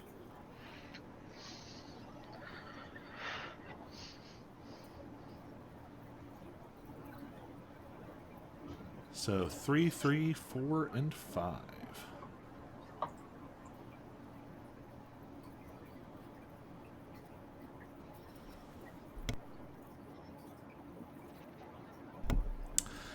This creature has two of these big, dark, flaming heads. One head sort of arcs around on a weirdly long, sinuous neck, and it is one of those almost sort of crystalline white winter wolf heads. And you see the strangely sort of fey, sylvan-looking head of a blink dog protruding from the chest. And all of these sort of warped heads turn and look at you all kind of moving independently of each other. And I'm going to have everybody roll for initiative.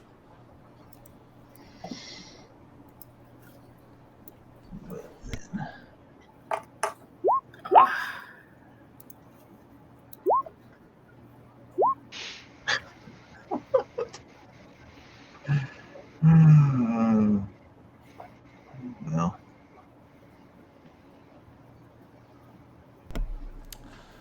All right. Let's see. Bobby, you are at the top with a 23. Well, so I'm gonna take my longbow. I'm gonna shoot it, and then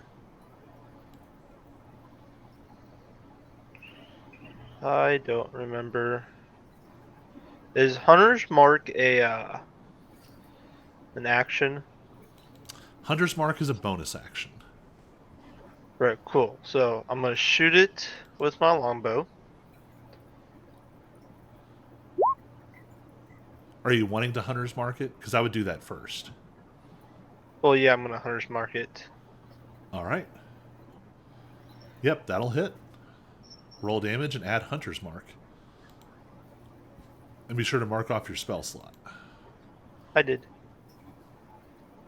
And you're concentrating. Whoop. I screwed up everything. Everybody back? Everyone survive? I'm still here. I'm still somewhat rolling. I think Oh, I I killed forgot, Ron Mop. It's alright. Hank's got my back too on this one. Ron Mop, are you still with us? oh, okay. What are we doing? Okay. No, I accidentally hit it. I hit that weird vocal whisper button. Oh, I was like, I heard everything, so yeah. All right. 15 points of damage right out of the gate. So, what's the best way to mark this? That is not the best way to mark this. So, it was 3, 3, 4, and 5. So it has.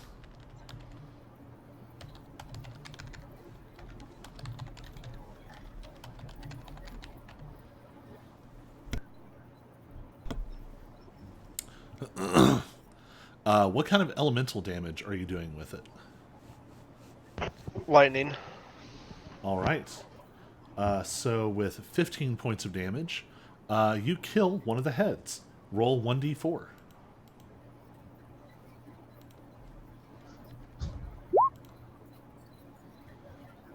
4. You kill the blink dog head.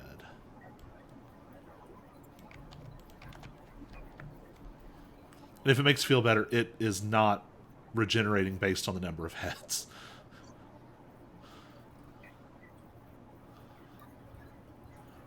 All right. Anything else? Yeah, I'm gonna.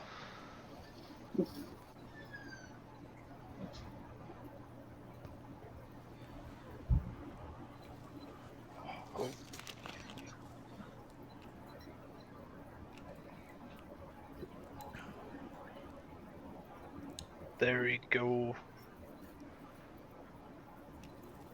Perfect. Alright, I'm just gonna move back like 5 feet. And that'll end my turn. All right. As a legendary action, the creature is going to.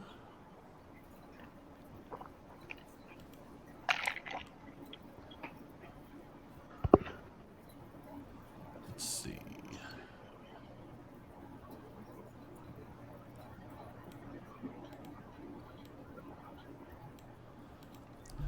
The creature suddenly, like, all at once, it's like all of its limbs just start to skitter and drive, and it just, like, crashes through the space you all are in. It doesn't harm you, but you do not have a chance to react as it just dashes right into your space. Digby, you're up.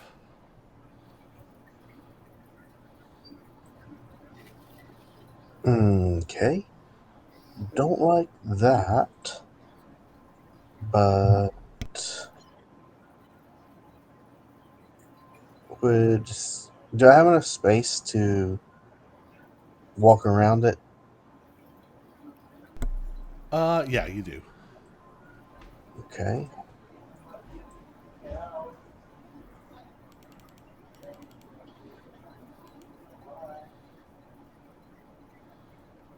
And would you say this is probably flanking? Yeah, for a creature that big, I'd say you're fine. That seems like it bisects it pretty good. Um, so with that, I'm going to longsword it with advantage. That's I'm going to hit. assuming 26 will hit. Yep. 12 damage. Why does my single hand keep doing more damage than my double hand? Oh, do you have duelist style? Maybe. I forget. Um, yeah, I'm gonna divine smite as well on this because that seems like a smart thing to do against this thing. So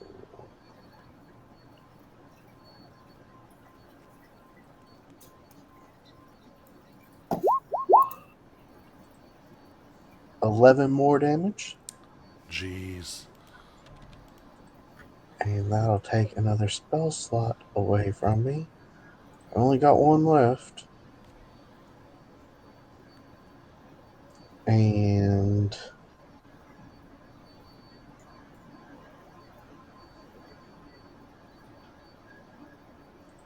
I've used my channel divinity. Oh no, that came back on a. Does that come back on a short rest? It does. So I haven't used that yet. Um, but I still have my temporary hit points, so not using it. That'll finish my turn, I suppose. All right. At the end of your turn, actually, go ahead and roll 1d4 twice.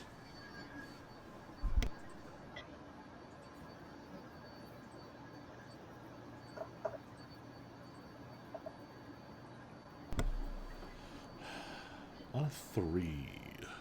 Double threes. All right.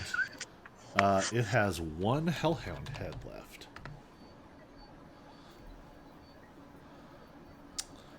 At the end of your turn, it is going to spend 2 legendary actions.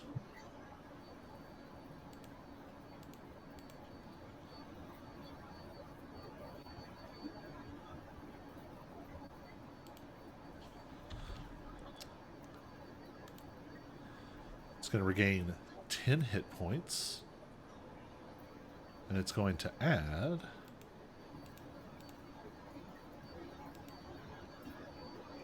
a Winter Wolf head.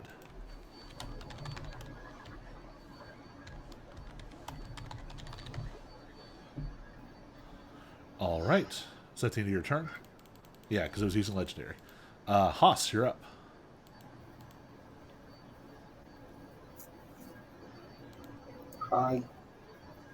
Well, since Haas has advantage, might as well take advantage of it. Mhm. That'll hit.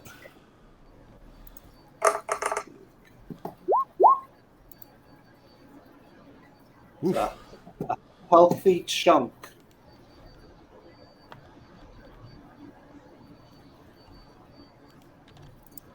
And then Haas does not want to be this close to it. All right.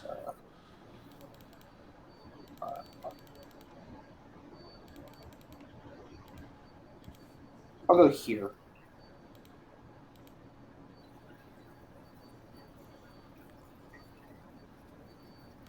And I think that'll be the end of my turn. All right. So at the top of its turn, something super disgusting happens. Where you have killed these heads, the flesh sort of churns, and it's almost like the damaged portions of it just sort of get pushed out of the body, and they just sort of slough to the ground as this sort of discarded flesh. And you see new sort of canine snouts start to push out of the fur in other places. So I'm going to have Digby, Haas, and Bobby, each of you roll 1d6.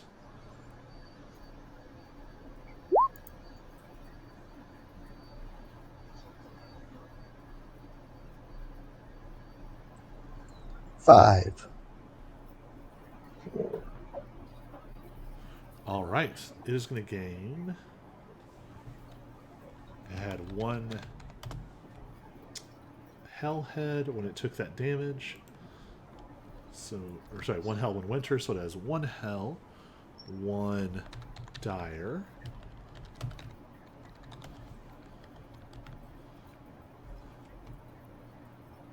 Did someone get a 4?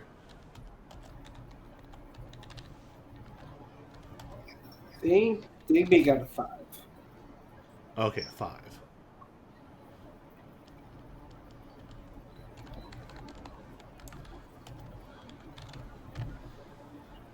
You all see three new snouts sort of push through the fur. One of them is horrifying, even by the standards of this creature. It looks like a wolf that has been filleted. Like parts of its skin just hang loose. And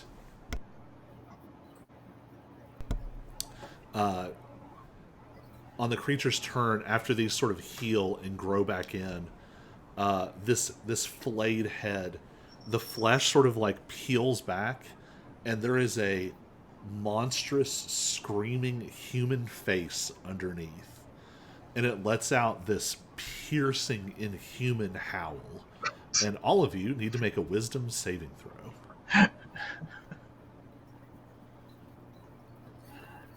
Well, this fight's over.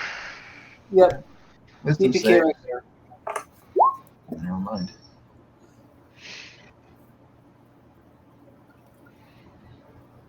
And go ahead and roll one for Hank too.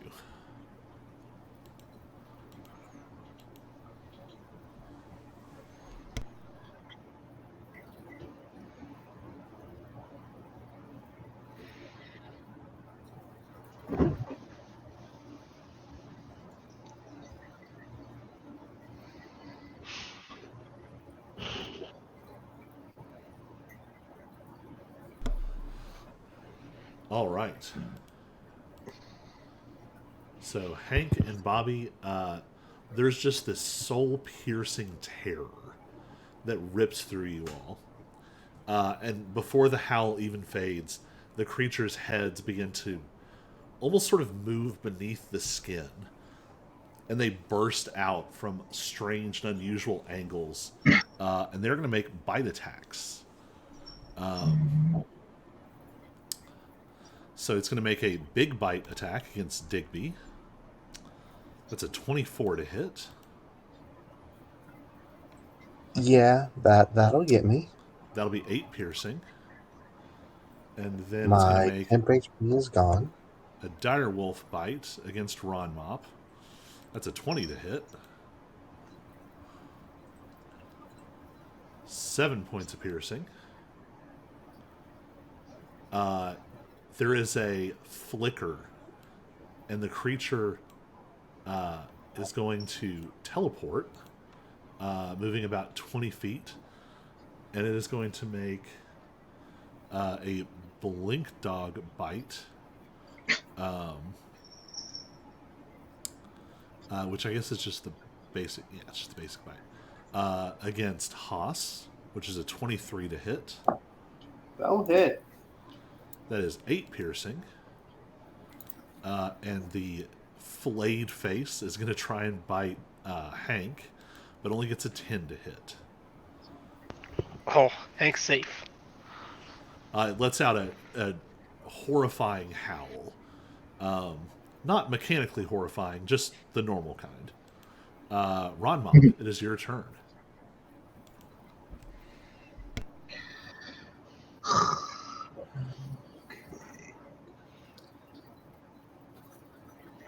And just a reminder, you all have potions and spells. Just a reminder, we should run and forget about this fight. We are going to die. Would I have flanking here, or? Probably.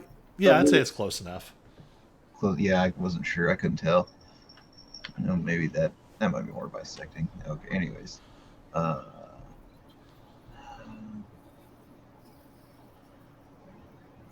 oh yeah, I always forget. I do have cure wounds. Yep, you're right.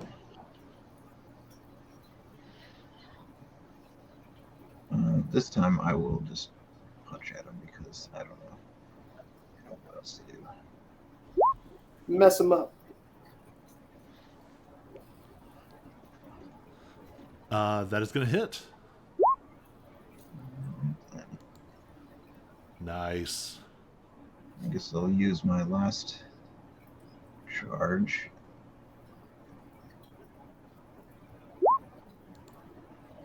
And Jeez.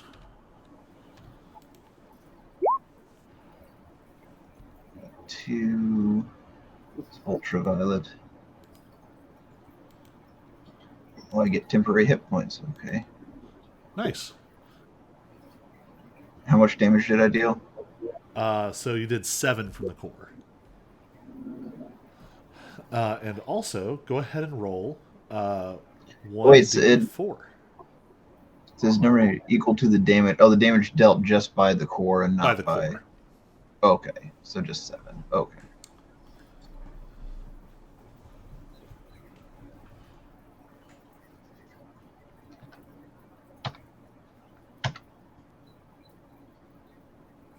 Okay then, and that would be everything I can do. So, Yep. Go ahead and roll 1d4 and let's see which head you Oh. took out. all right, 1d4.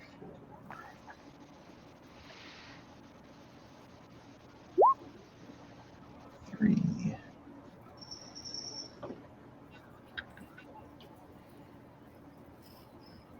All right. So on a 3, you took out the Blink Dog head. No more teleporting shenanigans. For now.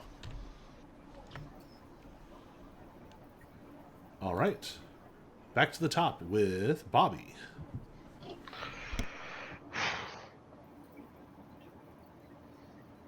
So with the failed wisdom, Ah, yes, you are frightened. And you are frightened until the end of the creature's next turn or until it's incapacitated. If you start your turn within 30 feet of it, you have to use all of your movement on that turn to get as far from it as possible. And you must finish that movement before taking an action. alrighty then. Good thing you're a ranger. Yeah, I'll say, that could be way worse. That would suck for Digby.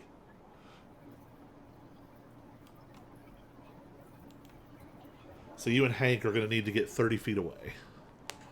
And then you are still frightened, which means you'll have disadvantage on your attack roll. Oopsies. Who did that?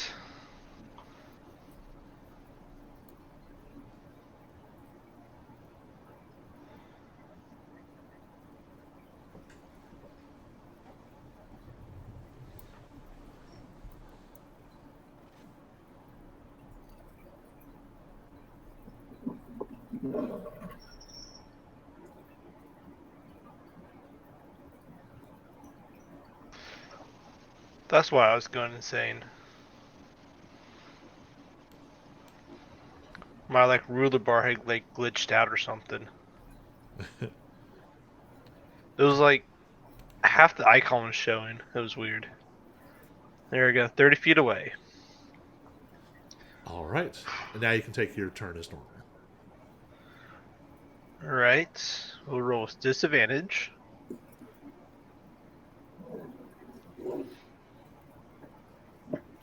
$17 hit.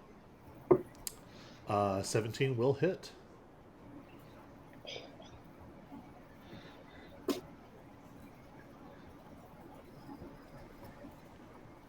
Nice.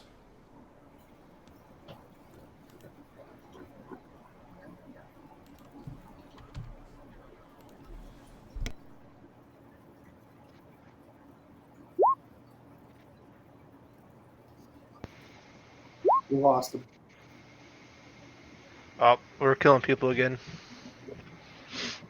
Yep, you lost to Digby. Go ahead and roll 1d6, and we'll see which head you took off.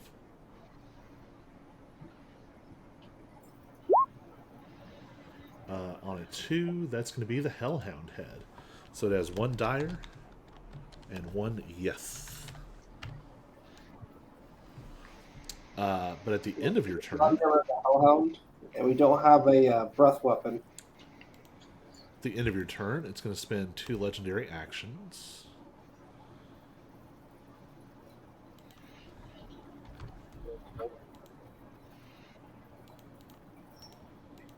It's going to roll for some heads. Hello, hello. Can anybody hear me? Yep, Yes. Oh yeah, what's up? you're back. Everything. I lost audio for a while, so I had to reload. Did anything Huh. happen to me? Nothing yet. Okay. So it just got, it's now at 2 dire, 1 winter, 1 hell, 1 yes. Yes. All right, Digby, it is your turn. Okay. It just grew some extra heads. I don't like that. There's some trick to this.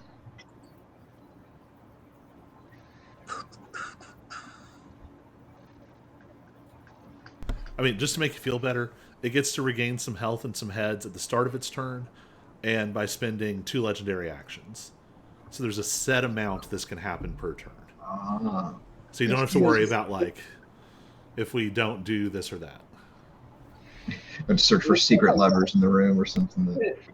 I mean, this thing has spent 4 legendary Actually- actions. Like, how many more does it have? Well, he gains 2 at the top Well- of his turn. It gets 3 on every turn. Gotcha. I'm going to come down here instead, hoping to allow Bobby to maybe flank on his next turn if he isn't frightened. And I'm going to just longsword it. 21 to hit. That hits. 13 damage. Yeah, you must have dueling. That's what that is.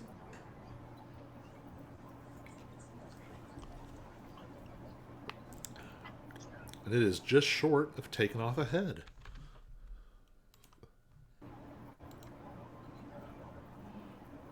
Yep, that's all I'm going to do.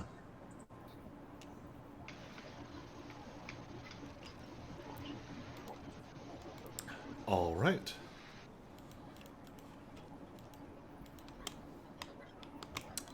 At the end of your turn, it is going to use legendary action, and it's just going to shift to here. And then it's Haas's turn.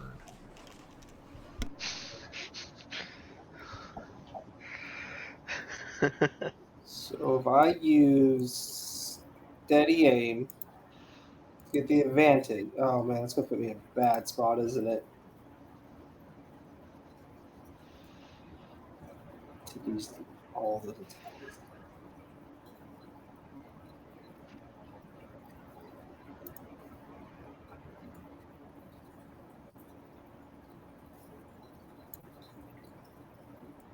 What's the worst that could happen? You are torn apart by 5 giant dog heads.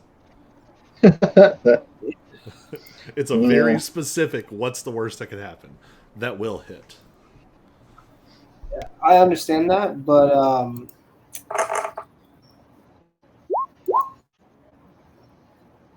it's gonna low damage for me. Indeed it is. Y'all were taking out like sometimes more than 1 head a turn. It's still hurting though. It's not having a good day. Alright, that was action, bonus action. You don't have any more movement. It has used all its legendaries. It is the creature's turn. It's going to roll for heads. Gets I didn't even a take mojo out a back. head.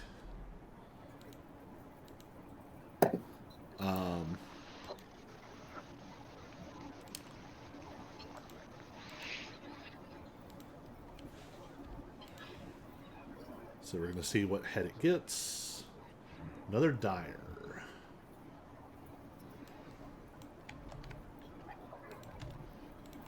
You notice it seems like the more heads that it has,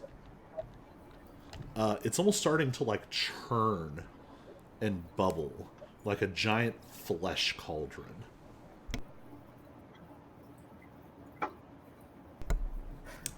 It is going to, with what it has here, it's going to make its big bite against Haas. 15 to hit. But I will not hit. Oh, and actually, Ron Mop, did you hit it last turn? Did I? Yeah, you hit it with melee, right? Yeah. And then you used your... Yeah, I hit it. Yeah.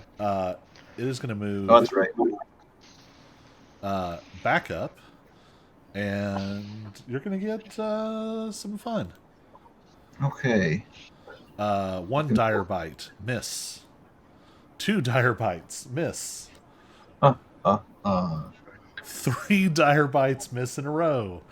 Let's just Oh, keep man. rolling. Winter Wolf bite. 14 to hit. Hellhound bite. 20 to hit. Jeez. Okay, yeah. 7 piercing. And 4 fire. And the Yeth Hound. 21 to hit. 8 piercing. 4 psychic. Oh, well, I'm down. Did you not... How did you only have I 10 hit points when you came in here? Because I only got 1 HP revive, and then I did a short rest, but I only used 2 hit die. Did you add your con? I thought you checked it, and I think it automatically did it, but Oh, let me double check. Oh, yeah. there weren't good rolls. One of them I think was like 1. All right. Yeah, you down. Roll a death saving throw. Oh gosh. Okay. Once again, you all see there's just this flurry of bites, I and enjoyed that. Ron Mop is knocking them away with these sort of thunderous, resonating gauntlet strikes. But then one of them gets in and bites into him, and then another. And sort of suspended between the two, they slam him down into the ground, and he goes still. Bobby, you're up. And you are no longer frightened. Whew. All right.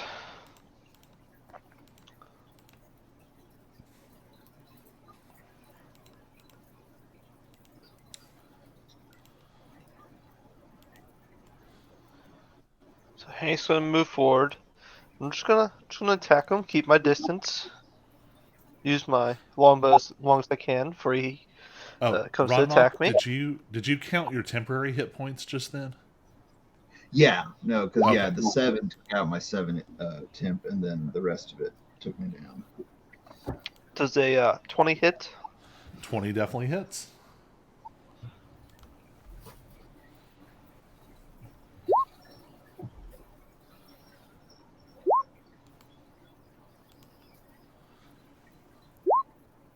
Jeez.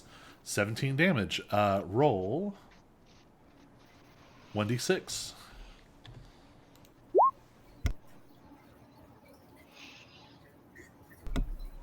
On a 4. 4 is going to take off the Winter Wolf head.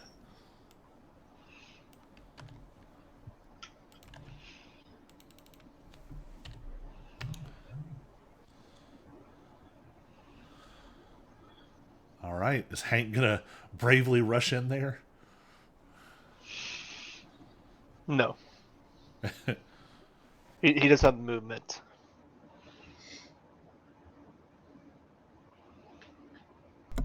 All right. Digby, you're up.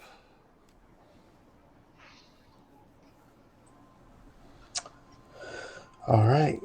I don't have a lot left to give Ron Mop. Well, hopefully this will be the last fight for a while. Here's a single hit point to get you back up onto your feet. Appreciate it. I have 3 left, so I need to be very careful with them Nice.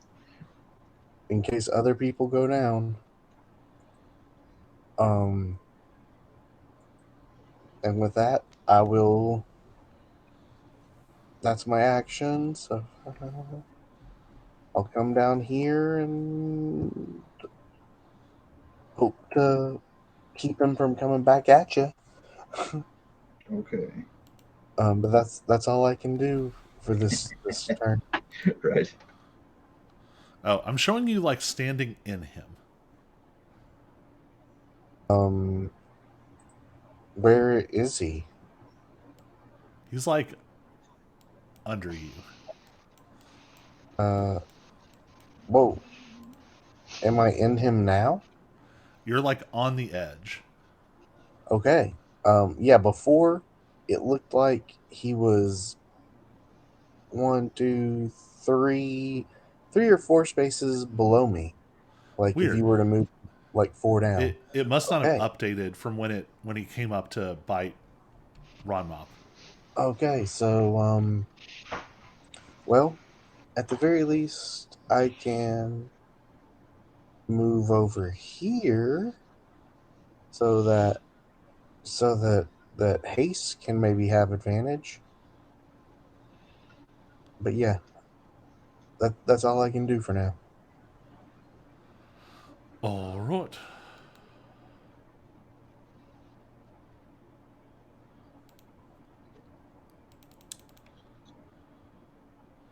Jumping on down. Huss, you're up.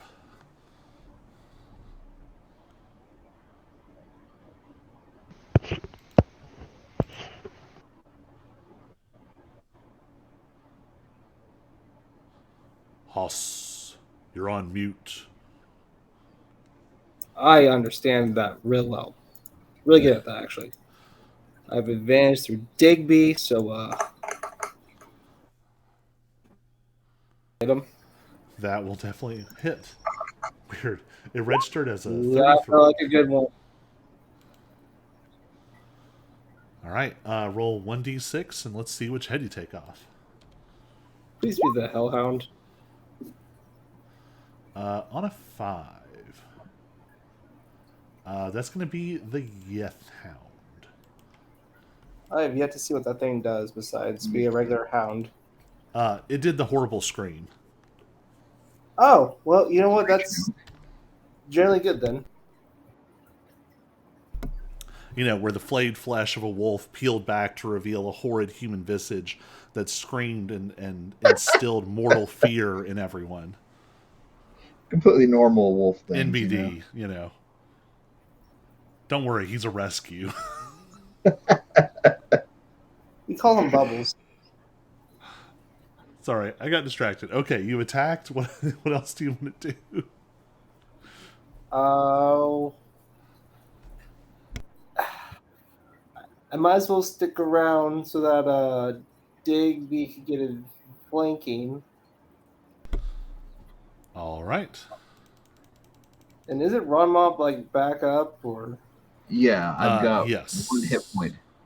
yeah, you just have that X still on you. X marks the spot where you died. Yep. All right.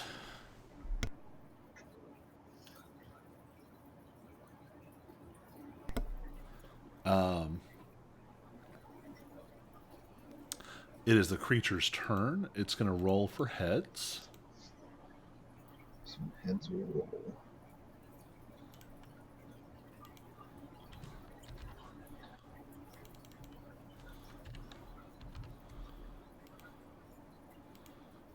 Regain some health. It adds a Yeth and a Dire.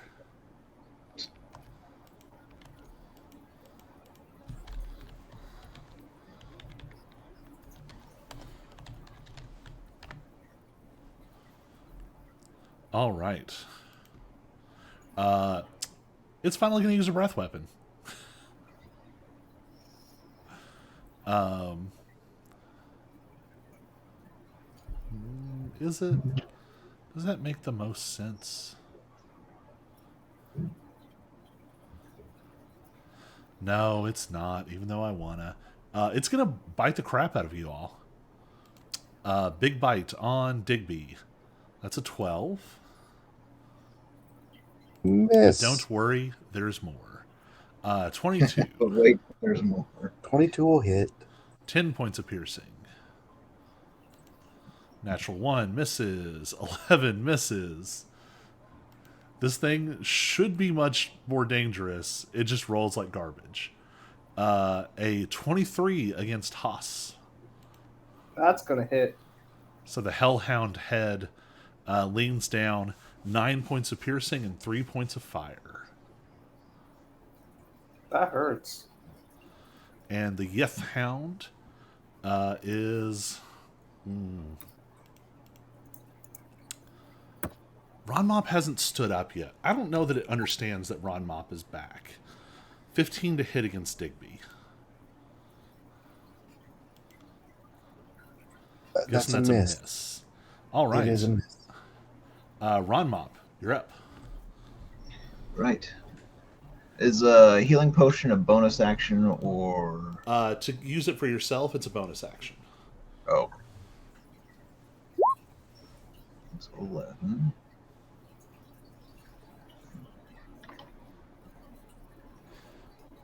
Okay, and 0 of those. Do I have any? Maybe I'll just leave it at that for now. Okay, so I can still. I can just do. So that means I wouldn't be able to use my homunculus. No, because you've burned your bonus action. Yeah. But did I have advantage for that? Yes, I Yeah, did. you're still in flanking. That's going to Okay. be a crit. Well then, never mind.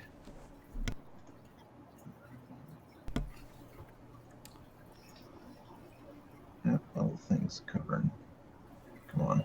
There we go.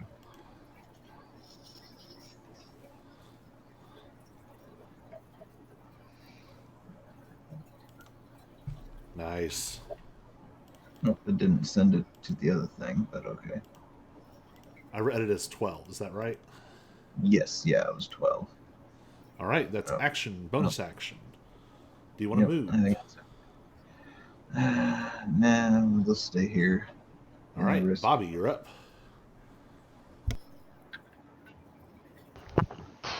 All right. Go same strategy.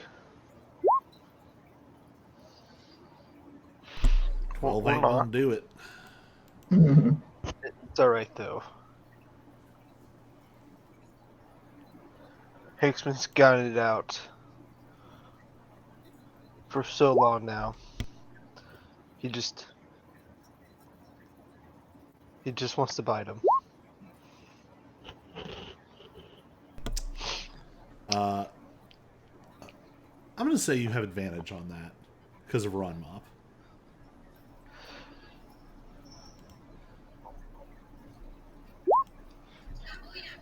That'll hit. 7 points. And don't forget you've got your Hank extra damage floating. Oh, it's coming. So, I think I'm going to just go ahead and flip Haas and Digby. So, Haas, you're up. Oh, wow, that was quick. Digby had to step out for a second, so you get to go first. Oh, gotcha. All right. Whew. Come on. Man, I just can't get a break. That's a hit. 15 points. Let's go ahead and Hold roll up, and see hold what- up. Oh, yeah, go for it.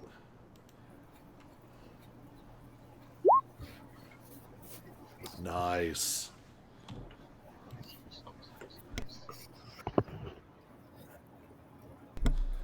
It is very, very hurt.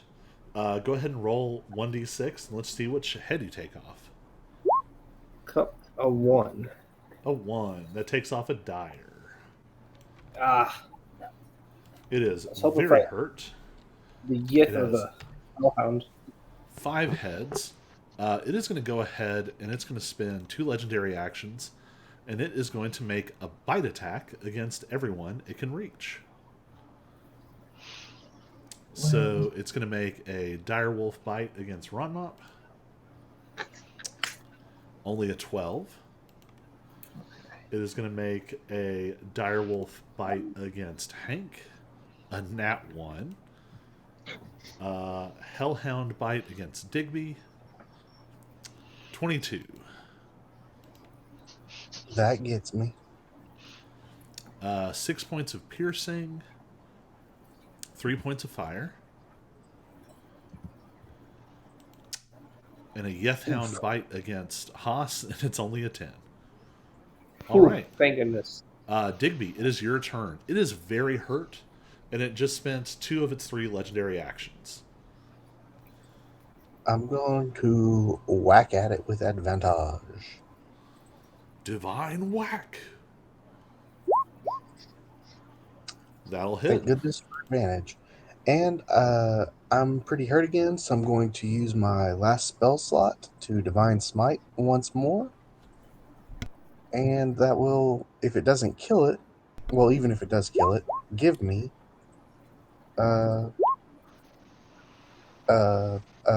temporary hit points. How do you want to finish this?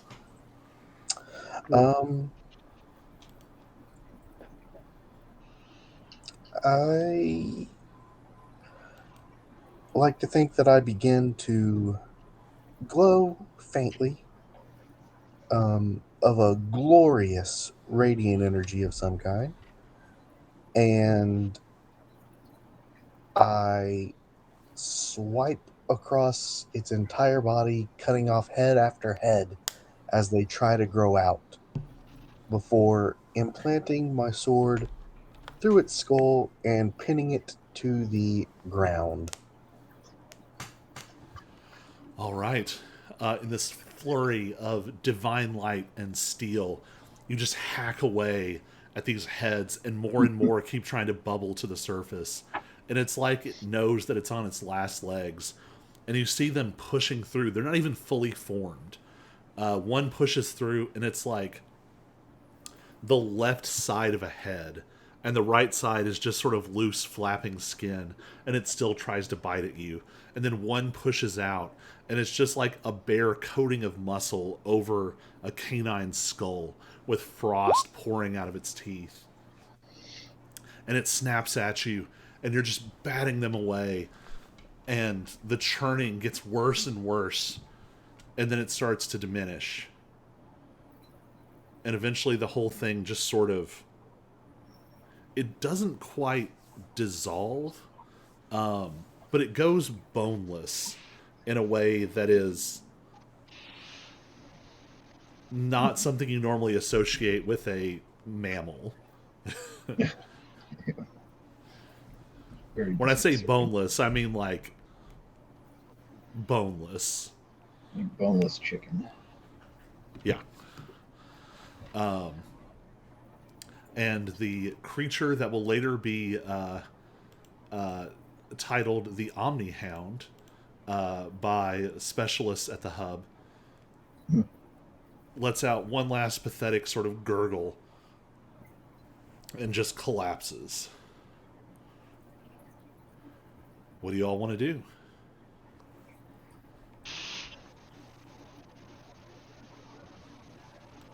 So,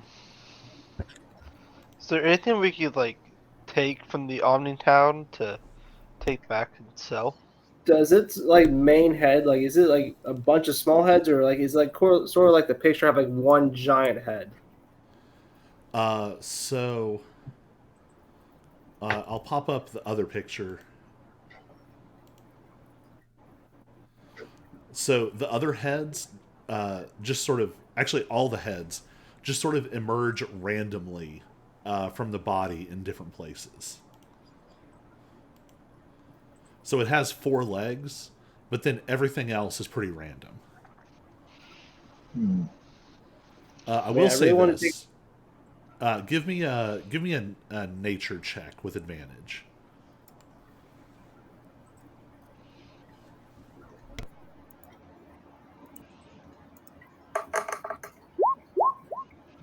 11.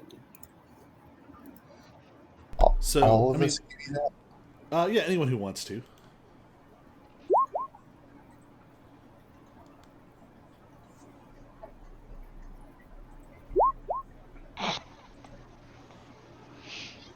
So, Bobby, you're distracted.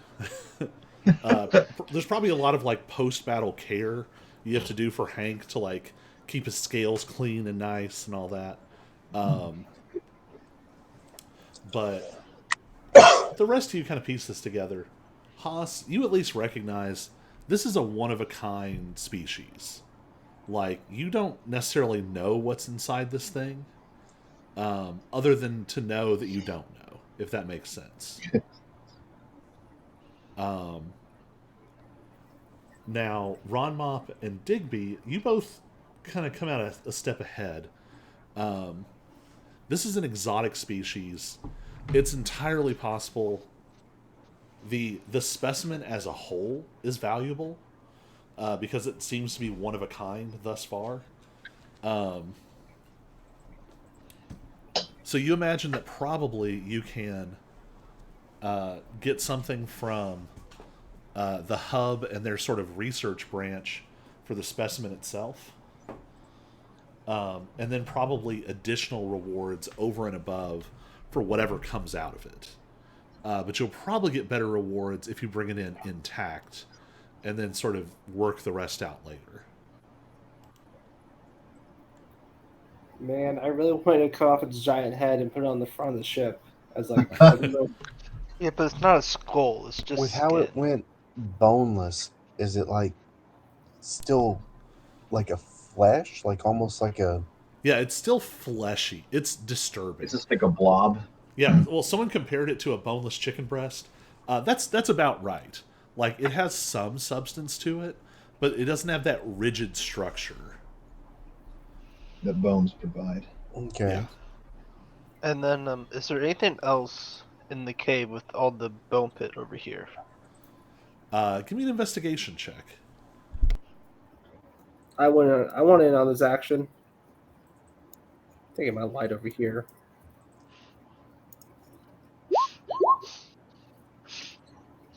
Come on. Can I just give someone the help action on that?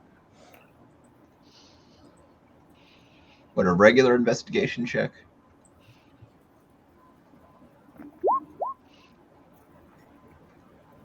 You should probably have give Haas the help action. I have a -1. No, I think you should give Ron Mop the help action. I have a +6 on investigation. Should really help him figure it out. Never mind. I didn't help any. So, I mean, most of you, it's a lot of bones in here, and most of them do seem to be animal bones. On closer inspection, you remember all of this started because some of these creatures were starting to strike out and attack some of the nearby farms on like the other side of the city. And you see what seems like remains of some large livestock here. Just sort of at a glance, it's like, okay, that was probably a deer, that's a cow, those are some sheep. What you do find is what looks like, sadly, a couple of fellow hunters got dragged back here. And for now, we'll just say hunters' effects. If you were to return them intact, there is usually a finder's fee from the hub, which is sort of part of everyone's fees. It's sort of like body insurance.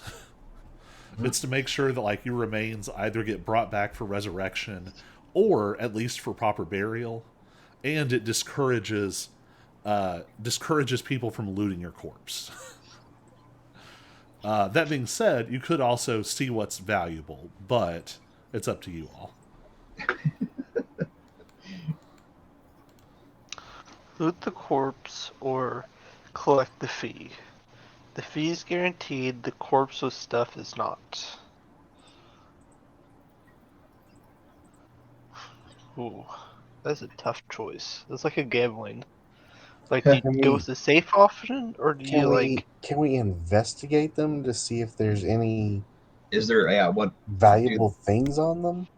if they don't have any valuables, then we can return the bodies. I will work out what's on the bodies, and I'll let you know for next. For me. For me, All right, so you all bring in these 2 adventurers' corpses, the Omnihound corpse. You also picked up a Hellhound corpse and 2 winter wolves, and you all will be able to sort of process all of that. Next time we have cause to jump back into our airship campaign. Right. I think we will wrap it up here because it is getting a little late for folks. Yeah, true. And hopefully next week we will be back with some More monks.